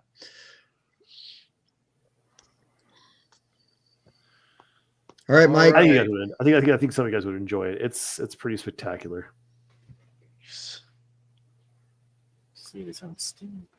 All right, my number one is not going to be any surprise to anybody because this is one of my most played games over the last few years. I love dice chucking and racing, and that's why my number one is Cubitos. I had it written down. John DeClaire is one of my favorite designers because of Mystic Vale and Cubitos and Ready Set Bet. But this one's just fantastic because you're racing around this track, rolling dice, and every time a die hits a face, you're going to lock it into your active zone. As soon as you have 3 dice locked, you can bust, which means you can keep rolling. And if all of your dice are blank faces, you have now busted. You lose all of the active dice, and you will not move up the track. You won't get to buy dice or anything. But this game has one of the most clever catch-up mechanics I've ever seen, because every time you bust, you move up this fan track here. And this little fan track over to the side can be massive depending on the sets of cards that are in the game. You can get credits, which are permanent money that you can buy, or it can even increase your dice limit and you're rolling more dice every turn. I love this game so much. It gives me that Quack vibe because you can kind of pick the sets of dice that you want to use. There's one color, but that one color may have 8 different variable actions that it can perform depending on the cards that you're going to use during the game. So there's just so many different ways to play it. Sometimes busting is really good. Yeah, busting can be a strategy. Get really high up on here, roll 3 extra dice on your turn, and then there's even dice that can combo off of how high you are up the fan track here. Man, it's just so much fun. I love this game. Yeah, it's pretty good. You got to be careful with your track and card combo because, like, we found the flamingo strategy on the water-heavy maps is broken. Yeah, we played the expansion once, and the flamingo dice that we chose that particular game was too powerful. So we'll try some others. Yeah, for sure. But yeah, overall, yeah, I've just found I love the different synergies between the dice. Some of them combo off of others. There's a card named Bob, so it's a good game. Yeah. You know. I mean, it also has the leader cheese on the box, so don't forget about that. Apparently, that's pretty controversial. Is it really? And not in terms of like anything bad, but people are like, "Oh, that's a really good cover." And people are like, "This is a terrible cover." Oh well, I think it's fun. Yeah, huge fan. I got to play that expansion some more and see what else it offers. But yeah, I mean, just chucking dice, and you can do it simultaneously, so the game never really takes more than about an hour. Usually goes pretty quick. It goes. I love how fast. you build it up, and you can, like, you're moving a couple blocks a turn, but then, like, by the time towards the end of the game, sometimes you'll end the game with a turn where you move like 16 spots, and it's really satisfying. Yeah, I think it's really cool how you have, your dice pool is like your deck, and you're drawing from that deck and then discarding until you run out, and then it's like you reshuffle and you put all those back in your deck, and then you're pulling out of them again. Like, that's really Truly plays like a deck builder because of that, where you're kind of choosing what your active dice are. a dice I deck. love A dice deck. I don't want to say There you dice go. builder, but that's more like Dice Forge. Dice Forge. Dice pool builder. There you go. I love Dice Forge. Oh, that game's really good. There you go. Well, that's neat. it. We made it. Fantastic. You guys, real quick for the Right? viewers, I hear you, wanna Sam. run through our 5 real fast. Yeah. Sure, yeah. A quick recap. So we had my number 5 was Quacks of Quedlinburg. My number 4 was Deep Sea Adventure. My number 3 was Rah, Rah, Rah. Number 2, Can't Stop, Won't Stop. And my number 1 was the Texas Chainsaw Massacre. Man, I love that pick, Bob. I love that pick so much. Oh, Nice. that's fun. Never stop, never stopping, Bob. Yeah, never that's stop, also stop, and never stop, yeah. underrated movie. Okay. My number 5, King of Tokyo. Man, that's pure push your luck. Number 4, We're Sinking. Criminally underrated. Number 3, Lords of Vegas. That is a classic. Number 2, Celestia or Mlem. Either one. We'll put a slash. I think you won't lose out on either one. You'll be fine. And then number 1, Slay the Spire. All right, for my 5, I have Cult of the Deep, the social deduction push your luck. We have Welcome to the Dungeon for number 4. We have Zombie Dice for number 3.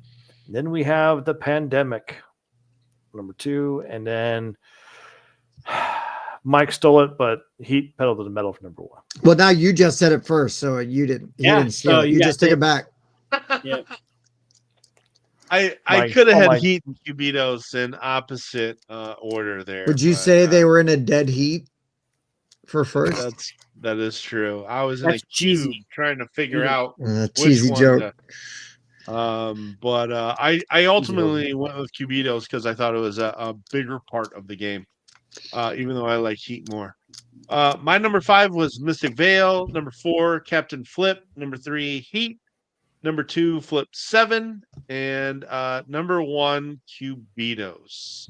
And again, I just think the push your luck is a bigger part of Cubitos, where Heat really only affects you around turns. Sure. That was fun. Good list. Yeah. Sam coming out with the philosophical debate early on what to be or not to be. What is it that makes a push your luck? To push or not to push? That is the question. To suffer the slings and arrows of burning out, going around turns and heat. but I think I disagree with you, Mike, that it's just the turns. Heat is nothing but push your luck in a lot of ways. Well, yeah, because what gear, you've got to decide what gear you're in, and that forces you how many cards you're going to play, and how hot you want to run your engine. Yeah. Because the decision you make to go to grab Heat will affect you for the rest of the game and affect your probabilities. But you can mitigate it to a certain extent. But you're like, if I go Heat now, if I pull these cards next, then I'm going to be fine. I'll be okay. Mm-hmm. So, but I jumped too early, and now the Heat's getting through my deck faster when I didn't need it. So you can plan, but you also can't. And so when you push ahead, sometimes like the game is all about managing your Heat and when you're going to do it, which means you're managing your luck. Mm-hmm. It's just a little less lucky than other games. But I would argue that Heat's a pretty big push your luck game. It just doesn't feel that way. Yeah. Yeah. That's good. I like it. It's sneaky. I like that sneaky one. For sure. Yeah, the sneaky ones. You're like, oh, it's not push your luck. No. It's all push your luck. Kitty shot. All right. Oh, Do you guys have any honorable mentions that didn't get talked about? I mean, most of mine got talked about. There's another dice game called Las Vegas where you Yeah. roll your dice and you assign them. There's a little bit of push your luck to that. I didn't want to just do like all Las Vegas stuff. Ahoy Kitten is 100% push your luck. I just left it off because I always talk about Ahoy Kitten. Sausage Sizzle is one of my favorite push your luck games. I think that it is a blast. Again, like Raw, it's got a great chant. You just chant either sausage or wiener the whole time, depending on what you want them to roll. Do you sing it to the Game of Thrones theme? Wiener. Wiener. Roll a wiener. We should. That's stuck in my head the rest of the night now, Sam. Sam is. That's what Sam does. Is he sticks wieners in your head all night. It's gonna be creaming of wieners now. Oh, well, let's be That's fair. He why. already was, As but soon now as he's got an you- excuse. Next to another. The only one on my list that didn't get mentioned was Abyss. Oh yeah. Oh Yeah, yeah, that's a good good one one. too. Someone mentioned Dead Man's Draw. Yeah, I really do. Yeah, And Dead beautiful. Man's Straw is a great one. That is a great one. Is that the one by Mayday Games? Yes. So Yes. that one's been compared to Goats and Goblins as well. Just Okay. that. Okay. Okay. They're different still, but play pretty quickly, push your luck, different stuff. I don't see. I'm looking at my Dead Man's Draw over there, and I don't see any goats or goblins on it. I see pirates. Yeah. So, Totally different I don't know what thing. they're talking about. Totally different. I do not. No, I didn't see one of those goblins or goats with like a hook or a scimitar. I had a guy So- come into work with a hook the other day. That was kind of crazy. Oh, weird. Yeah, I had to load his cylinder for him because he couldn't do it. So. Yeah. Was it like a kingpin hook or was it like a? Yeah, it was a total. I know kingpin what you hook. did last summer hook. No, it was a kingpin hook, and then dude wanted to write a check, and he was obviously not like right-handed. He was, he was right-handed, but he couldn't. So he's writing with his left hand. I'm like, dude, you're gonna write a check? Seriously? Like, this is what's going on right now? Like, yeah. Oh, that's so good. Anyways, We get all kinds. All kinds. careful with that cut because Uh, he was doing oxyfuel too, so you don't want to burn that hook off. Well, you know what happened to the other hand? Now we know. Yeah, now we know how he got the hook. Yeah, he's going to weld himself a new hand after that one. He needs to do a Bruce Campbell Army of Darkness, like just really There get a you good go. one going. Anyway, Oh boy. I have a- Sam, it's always great couple- having you on. Oh wait, we want to hear Mike's honorable mentions before we. No, we don't. Trying to get past that. No, I have a couple honorable mentions that didn't get mentioned. One of them I know is a Sam favorite. It's Rally Man. Oh yeah. That's a good one. So Rally Man Dirt, Rally Man GT, Rally take Man your Dirt. pick. But yeah, just kind of roll. It's a racing game, but you're rolling dice and you're kind of programming how many dice you're going to use, and each dice is kind of like a gear that you shift into. But if each section of the track has a certain number, and if you're too high above it, you'll bust and you got to pit and repair your car. That one's fun, but that one's also can be really punishing if you have to pit too many times. Yep. And then the other Good one. one that I know Bob and I love, but it's been hard to get to the table is Wonderland's War. It's a fantastic game, but it's really long and it's got a long setup. Yeah. And when you got to when you're playing a lot of new games all the time as a content creator, it's hard to get those games to the table that take that long. Yeah. But otherwise, I love it. It is a bag builder. You're pulling from your bag, and during a war phase, if you pull too many, you can bust and completely are removed from battle. Did we ever get our updated boards? Yeah, I gave them to you. I'm pretty Okay, sure. that's fine. Yeah, I mean, I probably threw them in there. It's been so long since we played. Like, I don't think we've played with the updated boards, honestly. Yeah, I had first edition, and then Bob the retail version, and then we all loved it. Bob bought the deluxe. I'm like, damn it. So then I backed the second edition deluxe and got the expansion boards and all that good stuff. And we haven't even played with them yet. So We And should when do you that. say we all loved it, you mean you and Bob. Loved it. Yes, that's, correct. Yeah. Yes, metaphorical we. The the important people. Royal we.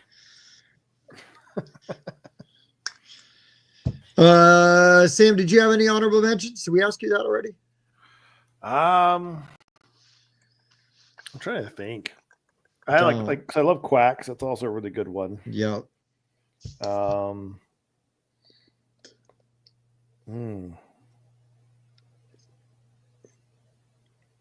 I really can't think of one right now. Because honestly. I had written down that other people mentioned were like Cubitos, so Quacks, Deep Sea Adventure. I had written down Raw, Flip 7, obviously. Flip 7 could have been my number Deep one. Sea Adventure written down. Yeah. I had Quacks written down. I had. There's another one. What was it? Can't remember. Did I write it down? I'm not sure if I did or not. Nah, that's fine. Mystic Vale. Oh yeah, Mystic That one Vale. written down. Right, that was a big one. Yeah, so Eventually, I'll pick up the Essential Edition that's got a whole bunch of the upgrades. I'm really But mad right about now, that because I bought like the original right before they did the Essential Edition. And I was like, Go. Yeah, you either want the Conclave, which is everything, or the Essential Edition, which is most of everything. But I've still been enjoying just playing it solo against AI on Steam. Man, yeah, I was really tempted to buy that one in the flea market at the convention we were at, but somebody saved me from myself and bought it before I could. So I was like, thank you. you saved me, but I hate you. I Yeah, love right. you. I want it, but thanks. Well, Sam, honestly, man, it was really good to see you. Thanks for coming on and hanging out with us. It's always good nice to- to see you.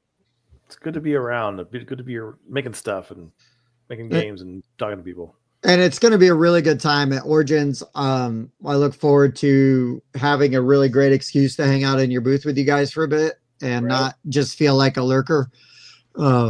I promise you, I just have to make a note to remember to do it, but I'm going to totally walk up randomly and complain that Forges is just a dice chucker, True. push your luck. Yeah. Same. Oh, there's dice. Oh, this is a push your luck game. Automatically.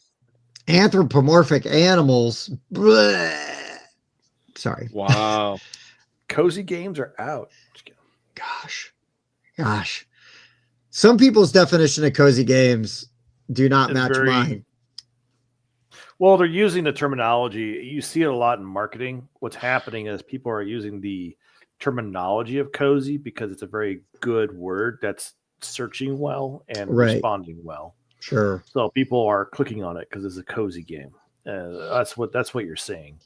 Yeah. So, like theoretically, Goats and Goblins could be a cozy game, and I'm not gonna. I don't think it is. But people have told me like, "Oh, you should run this in your ads." I'm like, no, I'm not doing that. You want to get cozy with those goblins? Well, the goats are warm. Yeah.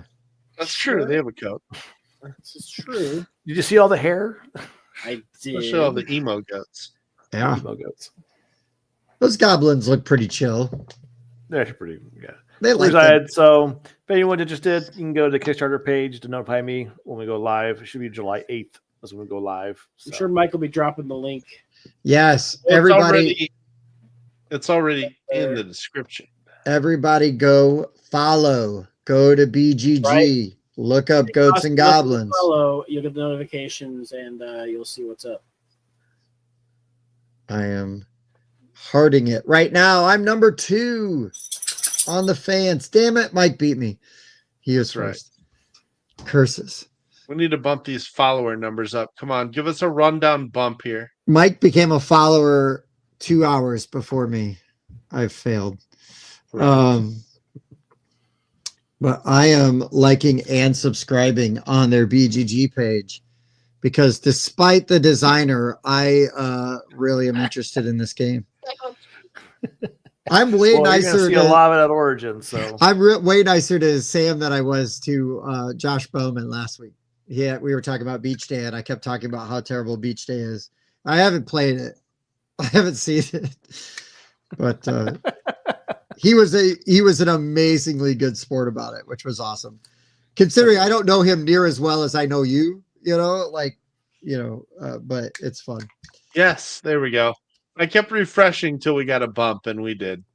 There we go. There's the BGR bump. You're welcome. There it is. So I do it for free. Still Sam, refreshing, by the way. So there's room for more. Sam, I know I speak for the group when I say that we absolutely love you. You and your family are some of my favorite people to see. I wish we did not live states and states apart, because if we lived in the same area, I would love to hang out with you guys. Like, you guys are great. You're good people and just genuinely a joy to be around. Nice people. Yeah. Don't run, Just move to Nebraska. I know, right? I'm not Midwestern enough. I need to go to Nebraska. Oh, yeah. Can I entice you with our corn and beef? Yeah. Ooh, two of And my corned favorite beef. foods. Right. These are a few of his favorite things. They have meat and cheese in Nebraska as well. This sounds amazing. That's right. They plus should cheese have board. meat and cheese. Yeah.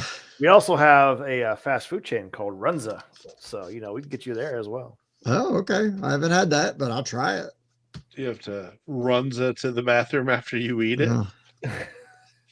Mike might with his baby stomach. I eat White Castle, don't have problems. So it's a thing here. It's from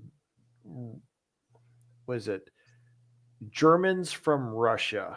Oh, It's a very specific group of people. Basically, there were Jews who left Germany to Russia, and then they left Russia to the U.S. and then Okay. settled in Nebraska. There's even a museum Naturally. called Germans from Russia Museum. But one of the foods they make is called a runza, which is basically like a pastry, like a thing, but it's filled with meat and like cabbage and stuff. But of course, it's runza, so they have like a cheeseburger variant, and they have. oh, sure. And they're actually some pretty good ones. Like that's not crazy, but but they make good burgers for a fast food place. I love that they have a Germans from Russia museum. You can look it up. In the town my dad lives in, there is a museum that is the Museum of the War of Northern Aggression. He lives in South Carolina. And it is like straight up like just this dude's house, and he's collected a bunch of Civil War memorabilia, and it's all about how it's all the Confederacy and how it's Our Northerners. it's really we way went there like if we were walking through my dad's just like behave because I'm like laughing as I'm like looking at stuff. You're like a bunch of carpetbaggers. Yours sounds cooler though. But hey, Sam, check out House of the Rot. I'm telling you. We'll check it out. We'll see. I'm gonna send you pictures. I'll send you the pictures I took. Some of that That'll stuff's be good. Very weird. crazy. It's just crazy. But anyways, guys, All right. I love you. That's enough of the Midwestern goodbyes. I love you. Sam, can't wait to see you in a couple weeks. It's gonna be a great time, man. All right. Anybody have anything else before we sign off? Nopers. Follow Goats and Goblins. Do it. What Mike said. Do it. Do it now. Make good choices. Make good choices. I don't know. Push your luck. Back now on Kickstarter. We left ourselves open to that. We deserve that one. All right. Well done. Well done. Well, for the board game rundown, I've been Tim. Bob. Mike. Sam. There it is. We'll see you next time. Thank you guys so much. Bye. We'll see you guys. Good next job, time. Stonemeyer. A 7.3 repeating. Heating.